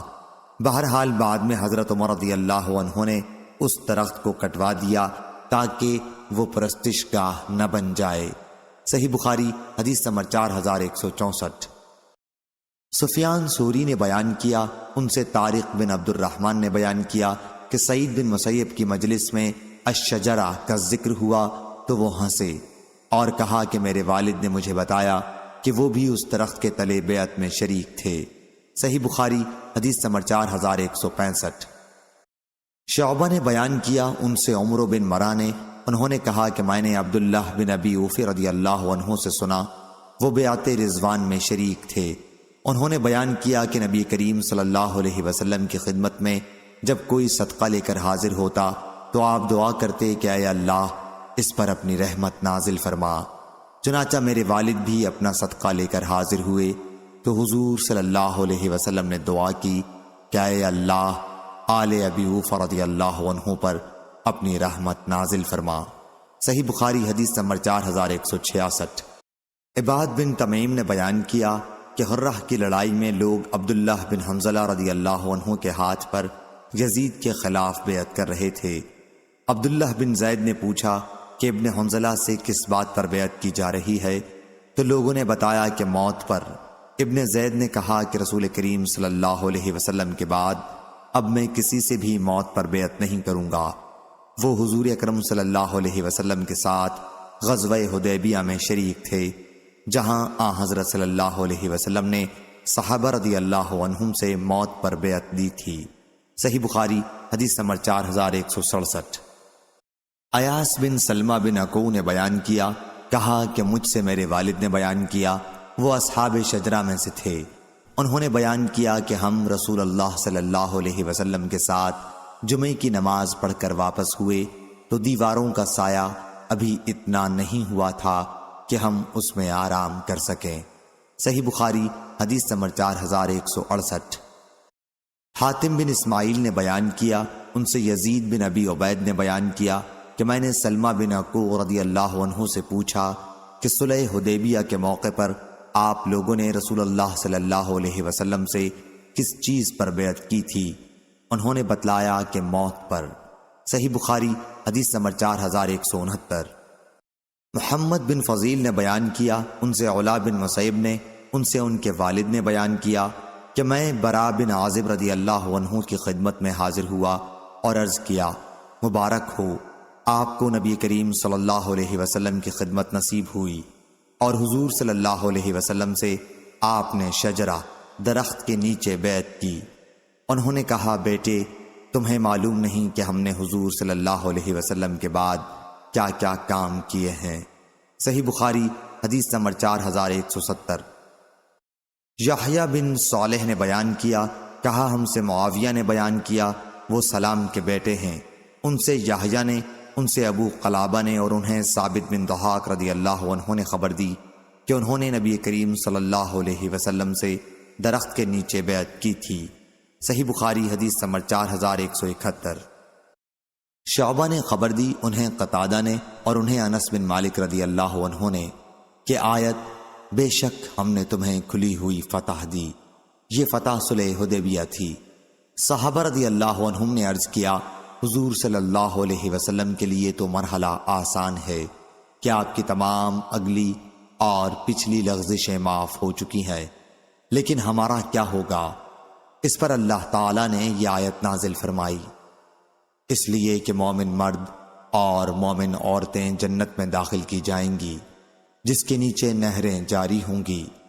شعبہ نے بیان کیا کہ پھر میں کوفہ آیا اور قتادہ سے پورا واقعہ بیان کیا، پھر میں دوبارہ قتادہ کی خدمت میں حاضر ہوا اور ان کے سامنے اس کا ذکر کیا تو انہوں نے کہا کہ بے شک ہم نے تمہیں کھلی فتح دی ہے، کہ تفسیر تو انس رضی اللہ عنہ سے روایت ہے، لیکن اس کے بعد ہنیئا مرئیہ یعنی حضور صلی اللہ علیہ وسلم کے لیے تو ہر مرحلہ آسان ہے، یہ تفسیر اکرمہ سے منقول ہے۔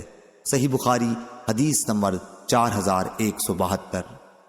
زاہر بن اسود رضی اللہ عنہ نے بیان کیا، وہ بیعت رضوان میں شریک تھے۔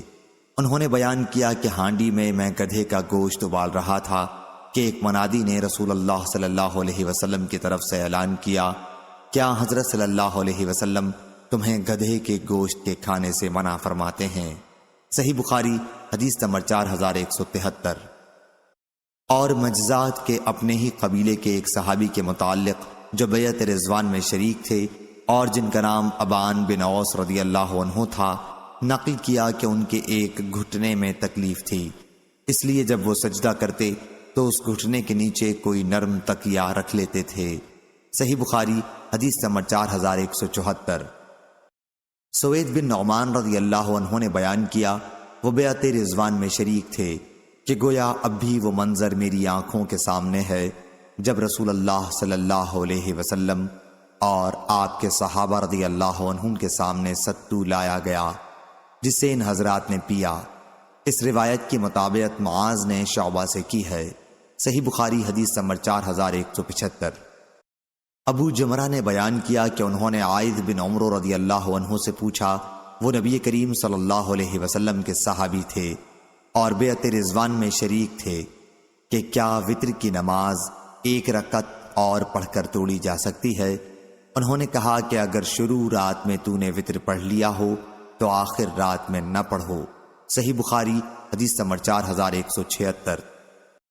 امام مالک نے خبر دی انہیں زید بن اسلم نے اور انہیں ان کے والد اسلم نے کہ رسول اللہ صلی اللہ علیہ وسلم کسی سفر یعنی سفر حدیبیہ میں تھے، رات کا وقت تھا اور عمر بن خطاب رضی اللہ عنہ آپ کے ساتھ ساتھ تھے۔ حضرت عمر رضی اللہ عنہ نے آپ سے کچھ پوچھا لیکن اس وقت آپ وحی میں مشغول تھے۔ حضرت عمر رضی اللہ عنہ کو خبر نہ تھی، آپ نے کوئی جواب نہیں دیا۔ انہوں نے پھر پوچھا، آپ نے پھر کوئی جواب نہیں دیا۔ انہوں نے پھر پوچھا، آپ نے اس مرتبہ بھی کوئی جواب نہیں دیا۔ اس پر عمر رضی اللہ عنہ نے اپنے دل میں کہا، عمر تیری ماں تجھ پر روئے، رسول اللہ صلی اللہ علیہ وسلم سے تم نے 3 مرتبہ سوال کیا، حضور صلی اللہ علیہ وسلم نے تمہیں 1 مرتبہ بھی جواب نہیں دیا۔ عمر رضی اللہ عنہ نے بیان کیا کہ پھر میں نے اپنے اونٹ کو ایڑ لگائی اور مسلمانوں سے آگے نکل گیا۔ مجھے ڈر تھا کہ کہیں میرے بارے میں کوئی وحی نہ نازل ہو جائے۔ ابھی تھوڑی دیر ہوئی تھی کہ میں نے سنا ایک شخص مجھے آواز دے رہا تھا۔ انہوں نے بیان کیا کہ میں نے سوچا کہ میں تو پہلے ہی ڈر رہا تھا کہ میرے بارے میں کوئی وحی نازل نہ ہو جائے۔ پھر میں حضور صلی اللہ علیہ وسلم کی خدمت میں حاضر ہوا اور آپ کو سلام کیا۔ آپ نے فرمایا کہ رات مجھ پر ایک سورت نازل ہوئی ہے اور وہ مجھے اس تمام کائنات سے زیادہ عزیز ہے جس پر سورج طلوع ہوتا ہے۔ پھر آپ نے سورہ انا فتحنا لک فتحا مبینا، بے شک ہم نے آپ کو کھلی ہوئی فتح دی ہے کی تلاوت فرمائی۔ صحیح بخاری حدیث نمبر 4177۔ عبداللہ بن محمد مسندی نے بیان کیا، کہا ہم سے سفیان بن عینہ نے بیان کیا، کہا کہ جب ظاہری نے یہ حدیث بیان کی جو آگے مذکور ہوئی ہے تو اس میں سے کچھ میں نے یاد رکھی اور معمر نے اس کو اچھی طرح یاد دلایا۔ ان سے عروہ بن زبیر نے، ان سے مسعود بن مخرمہ رضی اللہ عنہ اور مروان بن حکم نے بیان کیا۔ ان میں سے ہر ایک دوسرے سے کچھ بڑھاتا ہے۔ انہوں نے بیان کیا کہ نبی کریم صلی اللہ علیہ وسلم صلح حدیبیہ کے موقع پر تقریباً 1000 صحابہ کو ساتھ لے کر روانہ ہوئے۔ پھر آپ جب ذوالحلیفہ پہنچے تو آپ نے قربانی کے جانور کو قلاوہ پہنایا اور اس پر نشان لگایا اور وہیں سے عمرے کا احرام باندھا۔ پھر آپ نے قبیلہ خزاعہ کے ایک صحابی کو جاسوسی کے لیے بھیجا اور خود بھی سفر جاری رکھا۔ جب آپ غدیر الاشطاط پر پہنچے تو آپ کے جاسوس بھی خبریں لے کر آ گئے، جنہوں نے بتایا کہ قریش نے آپ کے مقابلے کے لیے بہت بڑا لشکر تیار کر رکھا ہے اور بہت سے قبائل کو بلایا ہے۔ وہ آپ سے جنگ کرنے پر تلے ہوئے ہیں اور آپ کو بیت اللہ سے روکیں گے۔ اس پر آن حضرت صلی اللہ علیہ وسلم نے صحابہ سے فرمایا، مجھے مشورہ دو، کیا تمہارے خیال میں یہ مناسب ہوگا کہ میں ان کفار کی عورتوں اور بچوں پر حملہ کر دوں جو ہمارے بیت اللہ تک پہنچنے میں رکاوٹ بننا چاہتے ہیں؟ اگر انہوں نے ہمارا مقابلہ کیا تو اللہ عز و جل نے مشرکین سے ہمارے جاسوس کو محفوظ رکھا ہے، اور اگر وہ ہمارے مقابلے پر نہیں آتے تو ہم انہیں ایک ہاری ہوئی قوم جان کر چھوڑ دیں گے۔ حضرت ابو بکر رضی اللہ عنہ نے کہا، یا رسول اللہ، آپ تو صرف بیت اللہ کے عمرے کے لیے نکلے ہیں، نہ آپ کا ارادہ کسی کو قتل کرنے کا ہے اور نہ کسی سے لڑائی کا، اس لیے آپ بیت اللہ تشریف لے چلیں۔ اگر ہمیں پھر بھی کوئی بیت اللہ تک جانے سے روکے گا تو ہم اس سے جنگ کریں گے۔ آپ نے فرمایا کہ پھر اللہ کا نام لے کر سفر جاری رکھو۔ صحیح بخاری حدیث نمبر 4178۔ 4179۔ ابن شہاب نے بیان کیا، ان سے ان کے چچا محمد بن مسلم بن شہاب نے کہا کہ مجھ کو عروہ بن زبیر نے خبر دی اور انہوں نے مروان بن حکم اور مسعور بن مخرمہ رضی اللہ عنہ سے سنا۔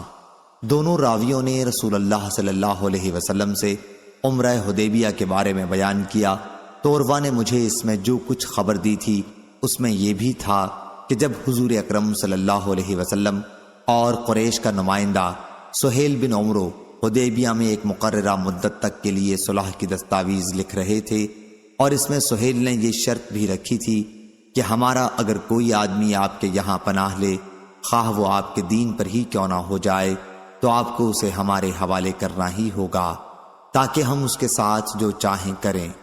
سہیل اس شرط پر اڑ گیا اور کہنے لگا کہ حضور اکرم صلی اللہ علیہ وسلم اس شرط کو قبول کر لیں، اور مسلمان اس شرط پر کسی طرح راضی نہ تھے۔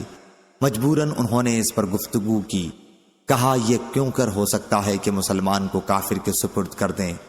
سہیل نے کہا کہ یہ نہیں ہو سکتا تو صلح بھی نہیں ہو سکتی۔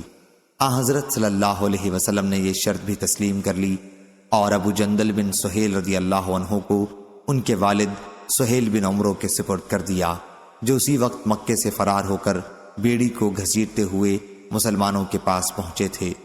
شرط کے مطابق مدت صلح میں مکے سے فرار ہو کر جو بھی آتا حضور صلی اللہ علیہ وسلم اسے واپس کر دیتے، خواہ وہ مسلمان ہی کیوں نہ ہوتا۔ اس مدت میں بعض مومن عورتیں بھی ہجرت کر کے مکے سے آئیں۔ ام کلثوم بنت عقبہ ابن معیط بھی ان میں سے ہیں، جو اس مدت میں حضور اکرم صلی اللہ علیہ وسلم کے پاس آئی تھیں۔ وہ اس وقت نوجوان تھیں۔ ان کے گھر والے حضور اکرم صلی اللہ علیہ وسلم کی خدمت میں حاضر ہوئے اور مطالبہ کیا کہ انہیں واپس کر دیں۔ اس پر اللہ تعالیٰ نے مومن عورتوں کے بارے میں وہ آیت نازل کی جو شرط کے مناسب تھی۔ صحیح بخاری حدیث نمبر 4180، 4181۔ عروہ بن زبیر رضی اللہ عنہ نے خبر دی اور ان سے نبی کریم صلی اللہ علیہ وسلم کی زوجہ مطہرہ حضرت عائشہ رضی اللہ عنہا نے بیان کیا کہ آیت یا ایہا النبی اذا جاءک المؤمنات کے نازل ہونے کے بعد حضور صلی اللہ علیہ وسلم ہجرت کر کے آنے والی عورتوں کو پہلے آزماتے تھے، اور ان کے چچا سے روایت ہے کہ ہمیں وہ حدیث بھی معلوم ہے جب حضرت صلی اللہ علیہ وسلم نے حکم دیا تھا کہ جو مسلمان عورتیں ہجرت کر کے چلی آتی ہیں ان کے شوہروں کو وہ سب کچھ واپس کر دیا جائے جو اپنی ان بیویوں کو وہ دے چکے ہیں۔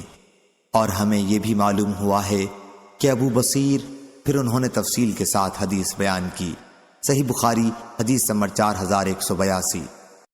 امام مالک رحمہ اللہ نے بیان کیا، ان سے نافع نے کہ عبداللہ بن عمر رضی اللہ عنہ فتنے کے زمانے میں عمرے کے ارادے سے نکلے، پھر انہوں نے کہا کہ اگر بیت اللہ جانے سے مجھے روک دیا گیا تو میں وہی کام کروں گا جو رسول اللہ صلی اللہ علیہ وسلم نے کیا تھا۔ چنانچہ آپ نے صرف عمرے کا احرام باندھا، کیونکہ حضرت صلی اللہ علیہ وسلم نے بھی صلح حدیبیہ کے موقع پر صرف عمرے ہی کا احرام باندھا تھا۔ صحیح بخاری حدیث نمبر 4183۔ یحییٰ بن سعید قطان نے بیان کیا، ان سے عبید اللہ بن عبداللہ نے، ان سے نافع نے کہ عبداللہ بن عمر رضی اللہ عنہ نے احرام باندھا اور کہا کہ اگر مجھے بیت اللہ جانے سے روکا گیا تو میں بھی وہی کام کروں گا جو رسول اللہ صلی اللہ علیہ وسلم نے کیا تھا۔ جب آپ کو کفار قریش نے بیت اللہ جانے سے روکا تو اس آیت کی تلاوت کی کہ یقیناً تم لوگوں کے لیے رسول کریم صلی اللہ علیہ وسلم کی زندگی بہترین نمونہ ہے۔ صحیح بخاری حدیث نمبر 4184۔ سالم بن عبداللہ نے خبر دی کہ ان دونوں نے عبداللہ بن عمر رضی اللہ عنہ سے گفتگو کی۔ دوسری سند امام بخاری نے کہا اور ہم سے موسیٰ بن اسماعیل نے بیان کیا، ان سے جویریہ نے بیان کیا اور ان سے نافع نے کہ عبداللہ بن عمر رضی اللہ عنہ کے کسی لڑکے نے ان سے کہا اگر اس سال آپ عمرہ کرنے نہ جاتے تو بہتر تھا، کیونکہ مجھے ڈر ہے کہ آپ بیت اللہ تک نہیں پہنچ سکیں گے۔ اس پر انہوں نے کہا کہ ہم رسول اللہ صلی اللہ علیہ وسلم کے ساتھ نکلے تھے تو کفار قریش نے بیت اللہ پہنچنے سے روک دیا تھا، چنانچہ حضور صلی اللہ علیہ وسلم نے اپنی قربانی کے جانور وہیں حدیبیہ میں ذبح کر دیے اور سر کے بال منڈوا دیے۔ صحابہ رضی اللہ عنہم نے بھی بال چھوٹے کروا لیے۔ حضور صلی اللہ علیہ وسلم نے اس کے بعد فرمایا کہ میں تمہیں گواہ بناتا ہوں کہ میں نے اپنے اوپر ایک عمرہ واجب کر لیا ہے، اور اسی طرح تمام صحابہ رضی اللہ عنہم پر بھی وہ واجب ہو گیا۔ اس لیے اگر آج مجھے بیت اللہ تک جانے دیا گیا تو میں بھی طواف کر لوں گا، اور اگر مجھے بھی روک دیا گیا تو میں بھی وہی کروں گا جو حضور صلی اللہ علیہ وسلم نے کیا تھا۔ پھر تھوڑی دور چلے اور کہا کہ میں تمہیں گواہ بناتا ہوں کہ میں نے اپنے اوپر عمرے کے ساتھ حج کو بھی ضروری قرار دے لیا ہے، اور کہا میری نظر میں تو حج اور عمرہ دونوں ایک ہی جیسے ہیں۔ پھر انہوں نے ایک طواف کیا اور ایک سعی کی، جس دن مکہ پہنچے، اور آخر دونوں ہی کو پورا کیا۔ صحیح بخاری حدیث نمبر 4185۔ سخر بن جویریہ نے بیان کیا اور ان سے نافع نے بیان کیا کہ لوگ کہتے ہیں کہ عبداللہ حضرت عمر رضی اللہ عنہ سے پہلے اسلام میں داخل ہوئے تھے، حالانکہ یہ غلط ہے۔ البتہ عمر رضی اللہ عنہ نے عبداللہ بن عمر رضی اللہ عنہ کو اپنا ایک گھوڑا لانے کے لیے بھیجا تھا جو ایک انصاری صحابی کے پاس تھا، تاکہ اسی پر سوار ہو کر جنگ میں شریک ہوں۔ اسی دوران رسول اللہ صلی اللہ علیہ وسلم درخت کے نیچے بیٹھ کر بیعت لے رہے تھے۔ عمر رضی اللہ عنہ کو ابھی اس کی اطلاع نہیں ہوئی تھی۔ عبداللہ رضی اللہ عنہ نے پہلے بیعت کی، پھر گھوڑا لینے گئے۔ جس وقت وہ اسے لے کر عمر رضی اللہ عنہ کے پاس آئے تو وہ جنگ کے لیے اپنی زرہ پہن رہے تھے۔ انہوں نے اس وقت حضرت عمر رضی اللہ عنہ کو بتایا کہ حضور اکرم صلی اللہ علیہ وسلم درخت کے نیچے بیعت لے رہے ہیں۔ بیان کیا کہ پھر آپ اپنے لڑکے کو ساتھ لے کر گئے اور بیعت کی۔ اتنی سی بات تھی جس پر لوگ اب کہتے ہیں کہ عمر رضی اللہ عنہ سے پہلے ابن عمر رضی اللہ عنہ اسلام لائے تھے۔ صحیح بخاری حدیث نمبر 4186۔ عمر بن محمد عمری نے بیان کیا، انہیں نافع نے خبر دی اور انہیں عبداللہ بن عمر رضی اللہ عنہ نے کہ صلح حدیبیہ کے موقع پر صحابہ رضی اللہ عنہم جو حضور اکرم صلی اللہ علیہ وسلم کے ساتھ تھے مختلف درختوں کے سائے میں پھیل گئے تھے۔ پھر اچانک بہت سے صحابہ آپ کے چاروں طرف جمع ہو گئے۔ عمر رضی اللہ عنہ نے کہا، بیٹا عبداللہ دیکھو تو صحیح لوگ حضرت صلی اللہ علیہ وسلم کے پاس جمع کیوں ہو گئے ہیں۔ انہوں نے دیکھا تو صحابہ بیعت کر رہے تھے، چنانچہ پہلے انہوں نے خود بیعت کر لی، پھر حضرت عمر رضی اللہ عنہ کو آ کر خبر دی، پھر وہ بھی گئے اور بیعت کی۔ صحیح بخاری حدیث نمبر 4187۔ اسماعیل بن ابی خالد نے بیان کیا، کہا کہ میں نے عبداللہ بن ابی اوفہ رضی اللہ عنہ سے سنا، آپ نے بیان کیا کہ جب نبی کریم صلی اللہ علیہ وسلم نے عمرہ قضا کیا تو ہم بھی آپ کے ساتھ تھے۔ حضور صلی اللہ علیہ وسلم نے طواف کیا تو ہم نے بھی طواف کیا۔ حضور صلی اللہ علیہ وسلم نے نماز پڑھی تو ہم نے بھی نماز پڑھی، اور حضور صلی اللہ علیہ وسلم نے صفا و مروہ کی سعی بھی کی۔ ہم آپ کی اہل مکہ سے حفاظت کرتے رہتے تھے تاکہ کوئی تکلیف کی بات نہ پیش آ جائے۔ صحیح بخاری حدیث نمبر 4188۔ مالک بن مغول نے بیان کیا، کہا کہ میں نے ابو حسین سے سنا، ان سے ابو وائل نے بیان کیا کہ سہل بن حنیف رضی اللہ عنہ جب جنگ صفین جو حضرت علی رضی اللہ عنہ اور حضرت معاویہ رضی اللہ عنہ میں ہوئی تھی تے واپس آئے تو ہم ان کی خدمت میں حالات معلوم کرنے کے لیے حاضر ہوئے۔ انہوں نے کہا کہ اس جنگ کے بارے میں تم لوگ اپنی رائے اور فکر پر نازاں مت ہو۔ میں یوم ابو جندل صلح حدیبیہ میں بھی موجود تھا۔ اگر میرے لیے رسول اللہ صلی اللہ علیہ وسلم کے حکم کو ماننے سے انکار ممکن ہوتا تو میں اس دن ضرور حکم عدولی کرتا۔ اللہ اور اس کا رسول خوب جانتے ہیں کہ جب ہم نے کسی مشکل کام کے لیے اپنی تلواروں کو اپنے کاندھوں پر رکھا تو صورتحال آسان ہو گئی اور ہم نے مشکل حل کر لی، لیکن اس جنگ کا کچھ عجیب حال ہے۔ اس میں ہم فتنے کے ایک کونے کو بند کرتے ہیں تو دوسرا کونا کھل جاتا ہے۔ ہم نہیں جانتے کہ ہم کو کیا تدبیر کرنی چاہیے۔ صحیح بخاری حدیث نمبر 4189۔ کعب بن عجرہ رضی اللہ عنہ نے بیان کیا کہ وہ عمرہ حدیبیہ کے موقع پر حضور اکرم صلی اللہ علیہ وسلم کی خدمت میں حاضر ہوئے تو جوئیں ان کے چہرے پر گر رہی تھیں۔ حضور صلی اللہ علیہ وسلم نے دریافت فرمایا کہ یہ جوئیں جو تمہارے سر سے گر رہی ہیں تکلیف دے رہی ہیں؟ انہوں نے عرض کیا، جی ہاں۔ حضرت صلی اللہ علیہ وسلم نے فرمایا کہ پھر سر منڈوا لو اور 3 دن روزہ رکھ لو، یا 6 مسکینوں کو کھانا کھلا دو یا پھر کوئی قربانی کر ڈالو، سر منڈوانے کا فدیہ ہوگا۔ ایوب سختیانی نے بیان کیا کہ مجھے معلوم نہیں کہ ان تینوں امور میں سے پہلے حضور صلی اللہ علیہ وسلم نے کون سی بات ارشاد فرمائی تھی۔ صحیح بخاری حدیث نمبر 4190۔ کعب بن عجرہ رضی اللہ عنہ نے بیان کیا کہ صلح حدیبیہ کے موقع پر ہم رسول اللہ صلی اللہ علیہ وسلم کے ساتھ تھے اور احرام باندھے ہوئے تھے۔ ادھر مشرکین ہمیں بیت اللہ تک جانے نہیں دینا چاہتے تھے۔ انہوں نے بیان کیا کہ میرے سر پر بال بڑے بڑے تھے جن سے جوئیں میرے چہرے پر گرنے لگیں۔ حضور صلی اللہ علیہ وسلم نے مجھے دیکھ کر دریافت فرمایا، کیا یہ جوئیں تکلیف دے رہی ہیں؟ میں نے کہا جی ہاں۔ انہوں نے بیان کیا کہ پھر یہ آیت نازل ہوئی، پس اگر تم میں کوئی مریض ہو یا اس کے سر میں کوئی تکلیف دینے والی چیز ہو تو اسے بال منڈوا لینے چاہیے، اور 3 دن کے روزے یا صدقہ یا قربانی کا فدیہ دینا چاہیے۔ صحیح بخاری حدیث نمبر 4191۔ سعید نے بیان کیا ان سے قتادہ نے اور ان سے انس بن مالک رضی اللہ عنہ نے بیان کیا کہ قبائل عقل و عرینہ کے کچھ لوگ نبی کریم صلی اللہ علیہ وسلم کی خدمت میں مدینہ آئے اور اسلام میں داخل ہو گئے۔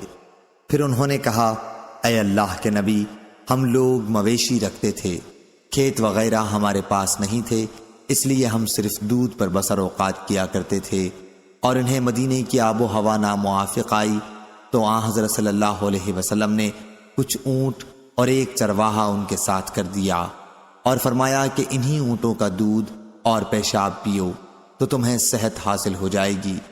وہ لوگ چراگاہ کی طرف گئے، لیکن مقام حرہ کے کنارے پہنچتے ہی وہ اسلام سے پھر گئے اور حضور اکرم صلی اللہ علیہ وسلم کے چرواہے کو قتل کر دیا اور اونٹوں کو لے کر بھاگنے لگے۔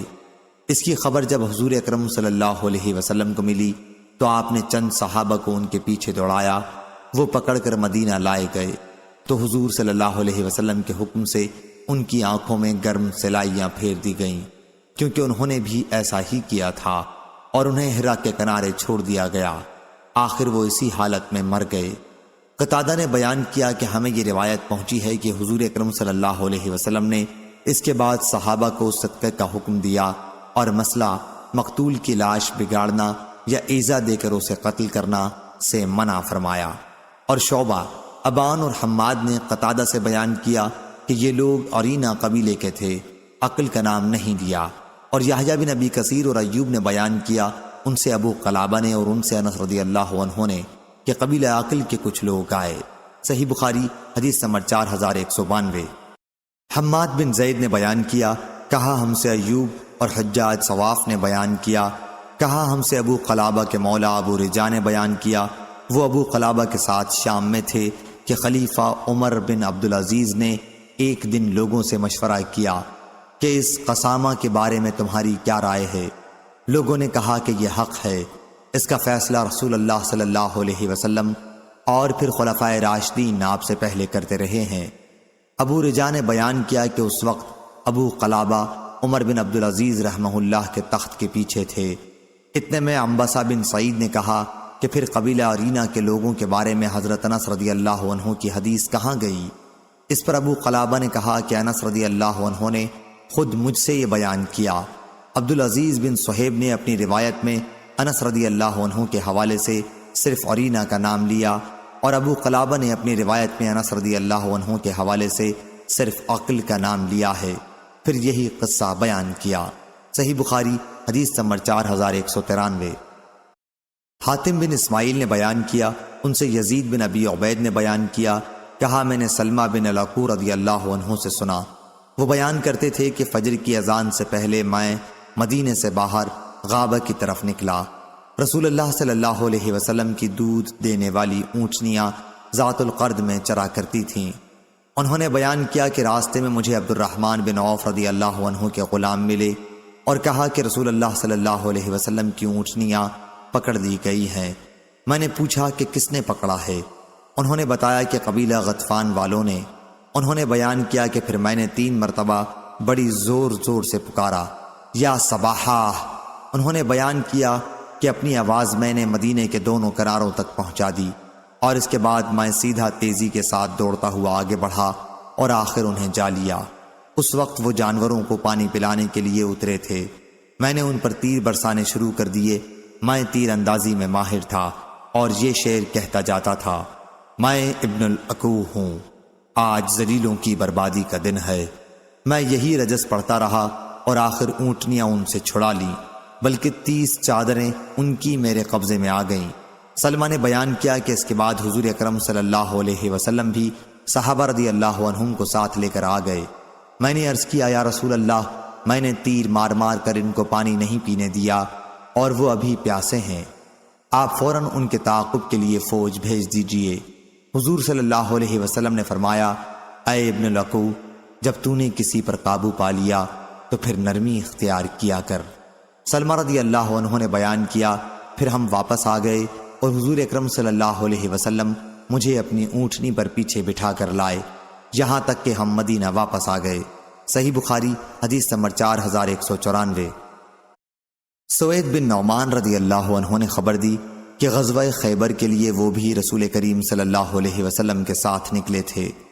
بیان کیا، جب ہم مقام صحابہ میں پہنچے جو خیبر کے نشیب میں واقع ہے تو آن حضرت صلی اللہ علیہ وسلم نے عصر کی نماز پڑھی، پھر آپ نے توشہ سفر منگوایا۔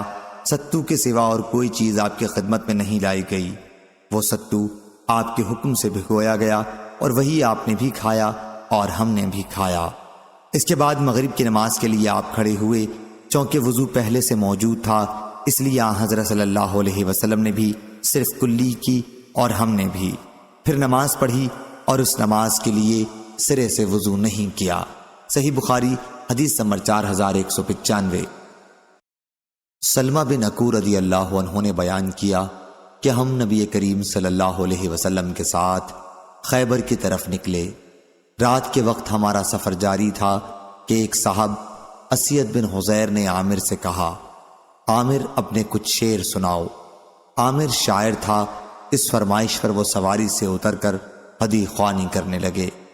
کہا، اے اللہ، اگر تو نہ ہوتا تو ہمیں سیدھا راستہ نہ ملتا، نہ ہم صدقہ کر سکتے اور نہ ہم نماز پڑھ سکتے، پس ہماری جلدی مغفرت کر۔ جب تک ہم زندہ ہیں ہماری جانیں تیرے راستے میں فدا ہیں، اور اگر ہماری مٹ بھیڑ ہو جائے تو ہمیں ثابت رکھ، ہم پر سکنیت نازل فرما۔ ہمیں جب باطل کی طرف بلایا جاتا ہے تو ہم انکار کر دیتے ہیں، آج چلا چلا کر وہ ہمارے خلاف میدان میں آئے ہیں۔ حضور صلی اللہ علیہ وسلم نے فرمایا، کون شعر کہہ رہا ہے؟ لوگوں نے بتایا کہ عامر بن اکو۔ حضور صلی اللہ علیہ وسلم نے فرمایا، اللہ اس پر اپنی رحمت نازل فرمائے۔ صحابہ رضی اللہ عنہم نے عرض کیا، یا رسول اللہ، آپ نے تو انہیں شہادت کا مستحق قرار دے دیا، کاش ابھی اور ہمیں ان سے فائدہ اٹھانے دیتے۔ پھر ہم خیبر آئے اور قلعے کا محاصرہ کیا۔ اس کے دوران ہمیں سخت تکالیف اور فاقوں سے گزرنا پڑا۔ آخر اللہ تعالیٰ نے ہمیں فتح عطا فرمائی۔ جس دن قلعہ فتح ہونا تھا اس کی رات جب ہوئی تو لشکر میں جگہ جگہ آگ جل رہی تھی۔ حضرت صلی اللہ علیہ وسلم نے پوچھا، یہ آگ کیسی ہے؟ کس چیز کے لیے اسے جگہ جگہ جلا رکھا ہے؟ صحابہ رضی اللہ عنہم بولے کہ یہ گوشت پکانے کے لیے۔ آپ نے دریافت فرمایا کہ کس جانور کا گوشت ہے؟ صحابہ رضی اللہ عنہم نے بتایا کہ پالتو گدھوں کا۔ حضرت صلی اللہ علیہ وسلم نے فرمایا کہ تمام گوشت پھینک دو اور ہانڈیوں کو توڑ دو۔ ایک صحابی رضی اللہ عنہم نے عرض کیا، یا رسول اللہ، ایسا کیوں نہ کر لیں کہ گوشت تو پھینک دیں اور ہانڈیوں کو دھو لیں؟ حضور صلی اللہ علیہ وسلم نے فرمایا کہ یوں ہی کر لو۔ پھر دن میں جب صحابہ رضی اللہ عنہم نے جنگ کے لیے صف بندی کی تو چونکہ حضرت عامر رضی اللہ عنہ کی تلوار چھوٹی تھی، اس لیے انہوں نے جب ایک یہودی کی پنڈلی پر جھک کر وار کرنا چاہا تو خود انہی کی تلوار کی دھار سے ان کے گھٹنے کا اوپر کا حصہ زخمی ہو گیا اور ان کی شہادت اسی میں ہو گئی۔ بیان کیا کہ پھر جب لشکر واپس ہو رہا تھا تو سلمہ بن الاکو رضی اللہ عنہ کا بیان ہے کہ مجھے حضور صلی اللہ علیہ وسلم نے دیکھا اور میرا ہاتھ پکڑ کر فرمایا، کیا بات ہے؟ میں نے عرض کیا، میرے ماں باپ آپ پر قربان ہوں۔ بعض لوگوں کا خیال ہے کہ عامر رضی اللہ عنہ کا سارا عمل اکارت ہو گیا کیونکہ خود اپنی ہی تلوار سے ان کی وفات ہوئی۔ حضور صلی اللہ علیہ وسلم نے فرمایا، جھوٹا ہے وہ شخص جو اس طرح کی باتیں کرتا ہے۔ انہیں تو دوہرا اجر ملے گا۔ پھر آپ نے اپنی دونوں انگلیوں کو ایک ساتھ ملایا، انہوں نے تکلیف اور مشقت بھی اٹھائی اور اللہ کے راستے میں جہاد بھی کیا۔ شاید ہی کوئی عربی ہو جس نے ان جیسی مثال قائم کی ہو۔ ہم سے قتیبہ نے بیان کیا، ان سے حاتم نے بجائے مشی بہا کے نشا بہا نقل کیا، یعنی کوئی عرب مدینے میں عامر رضی اللہ عنہ جیسا پیدا نہیں ہوا۔ صحیح بخاری حدیث نمبر 4196۔ امام مالک رحمہ اللہ نے خبر دی، انہیں حمید طویل نے اور انہیں انس رضی اللہ عنہ نے، کہ رسول اللہ صلی اللہ علیہ وسلم خیبر رات کے وقت پہنچے۔ آپ کا قاعدہ تھا کہ جب کسی قوم پر حملہ کرنے کے لیے رات کے وقت موقع پر پہنچتے تو فوراً ہی حملہ نہیں کرتے، بلکہ صبح ہو جاتی جب کرتے۔ چنانچہ صبح کے وقت یہودی اپنے کلہاڑے اور ٹوکے لے کر باہر نکلے، لیکن جب انہوں نے حضور صلی اللہ علیہ وسلم کو دیکھا تو شور کرنے لگے کہ محمد، خدا کی قسم محمد لشکر لے کر آ گیا۔ حضور صلی اللہ علیہ وسلم نے فرمایا، خیبر برباد ہوا۔ ہم جب کسی قوم کے میدان میں اتر جاتے ہیں تو ڈرائے ہوئے لوگوں کی صبح بری ہو جاتی ہے۔ صحیح بخاری حدیث نمبر 4197۔ ابن عینہ نے خبر دی، کہا ہم سے ایوب نے بیان کیا، ان سے محمد بن سیرین نے اور ان سے انس بن مالک رضی اللہ عنہ نے بیان کیا کہ ہم خیبر صبح کے وقت پہنچے۔ یہودی اپنے پھاوڑے وغیرہ لے کر باہر آئے، لیکن جب انہوں نے حضور اکرم صلی اللہ علیہ وسلم کو دیکھا تو چلانے لگے، محمد، خدا کی قسم محمد صلی اللہ علیہ وسلم لشکر لے کر آ گئے۔ آپ نے فرمایا کہ اللہ کی ذات سب سے بلند و برتر ہے۔ یقیناً جب ہم کسی قوم کے میدان میں اتر جائیں تو پھر ڈرائے ہوئے لوگوں کی صبح بری ہو جاتی ہے۔ پھر ہمیں وہاں گدھے کا گوشت ملا، لیکن حضور صلی اللہ علیہ وسلم کی طرف سے اعلان کرنے والے نے اعلان کیا کہ اللہ اور اس کے رسول تمہیں گدھے کا گوشت کھانے سے منع کرتے ہیں کہ یہ ناپاک ہے۔ صحیح بخاری حدیث نمبر 4198۔ ایوب نے بیان کیا، ان سے محمد نے اور ان سے انس بن مالک رضی اللہ عنہ نے، کہ رسول اللہ صلی اللہ علیہ وسلم کی خدمت میں ایک آنے والے نے حاضر ہو کر عرض کیا کہ گدھے کا گوشت کھایا جا رہا ہے۔ اس پر آپ نے خاموشی اختیار کی۔ پھر دوبارہ وہ حاضر ہوئے اور عرض کیا کہ گدھے کا گوشت کھایا جا رہا ہے۔ حضرت صلی اللہ علیہ وسلم اس مرتبہ بھی خاموش رہے۔ پھر وہ تیسری مرتبہ آئے اور عرض کیا کہ گدھے ختم ہو گئے۔ اس کے بعد حضور اکرم صلی اللہ علیہ وسلم نے ایک منادی سے اعلان کرایا کہ اللہ اور اس کے رسول صلی اللہ علیہ وسلم تمہیں پالتو گدھوں کے گوشت کے کھانے سے منع کرتے ہیں۔ چنانچہ تمام ہانڈیاں الٹ دی گئیں، حالانکہ وہ گوشت کے ساتھ جوش مار رہی تھیں۔ صحیح بخاری حدیث نمبر 4199۔ حماد بن زید نے بیان کیا، ان سے ثابت نے اور ان سے انس بن مالک رضی اللہ عنہ نے، کہ نبی کریم صلی اللہ علیہ وسلم نے صبح کی نماز خیبر کے قریب پہنچ کر ادا کی۔ ابھی اندھیرا تھا، پھر فرمایا، اللہ کی ذات سب سے بلند و برتر ہے، خیبر برباد ہوا۔ یقیناً جب ہم کسی قوم کے میدان میں اتر جاتے ہیں تو ڈرائے ہوئے لوگوں کی صبح بری ہو جاتی ہے۔ پھر یہودی گلیوں میں ڈرتے ہوئے نکلے۔ آخر حضور اکرم صلی اللہ علیہ وسلم نے ان کے جنگ کرنے والے لوگوں کو قتل کرا دیا اور عورتوں اور بچوں کو قید کر لیا۔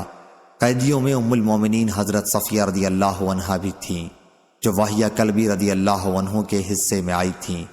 پھر وہ حضور اکرم صلی اللہ علیہ وسلم کی خدمت میں آ گئیں، چنانچہ آپ نے ان سے نکاح کر لیا اور ان کے مہر میں انہیں آزاد کر دیا۔ عبدالعزیز بن صہیب نے ثابت سے پوچھا، ابو محمد، کیا تم نے یہ پوچھا تھا کہ حضور صلی اللہ علیہ وسلم نے صفیہ رضی اللہ عنہا کو مہر میں کیا دیا تھا؟ ثابت رضی اللہ عنہ نے اس بات میں سر ہلایا۔ صحیح بخاری حدیث نمبر 4200۔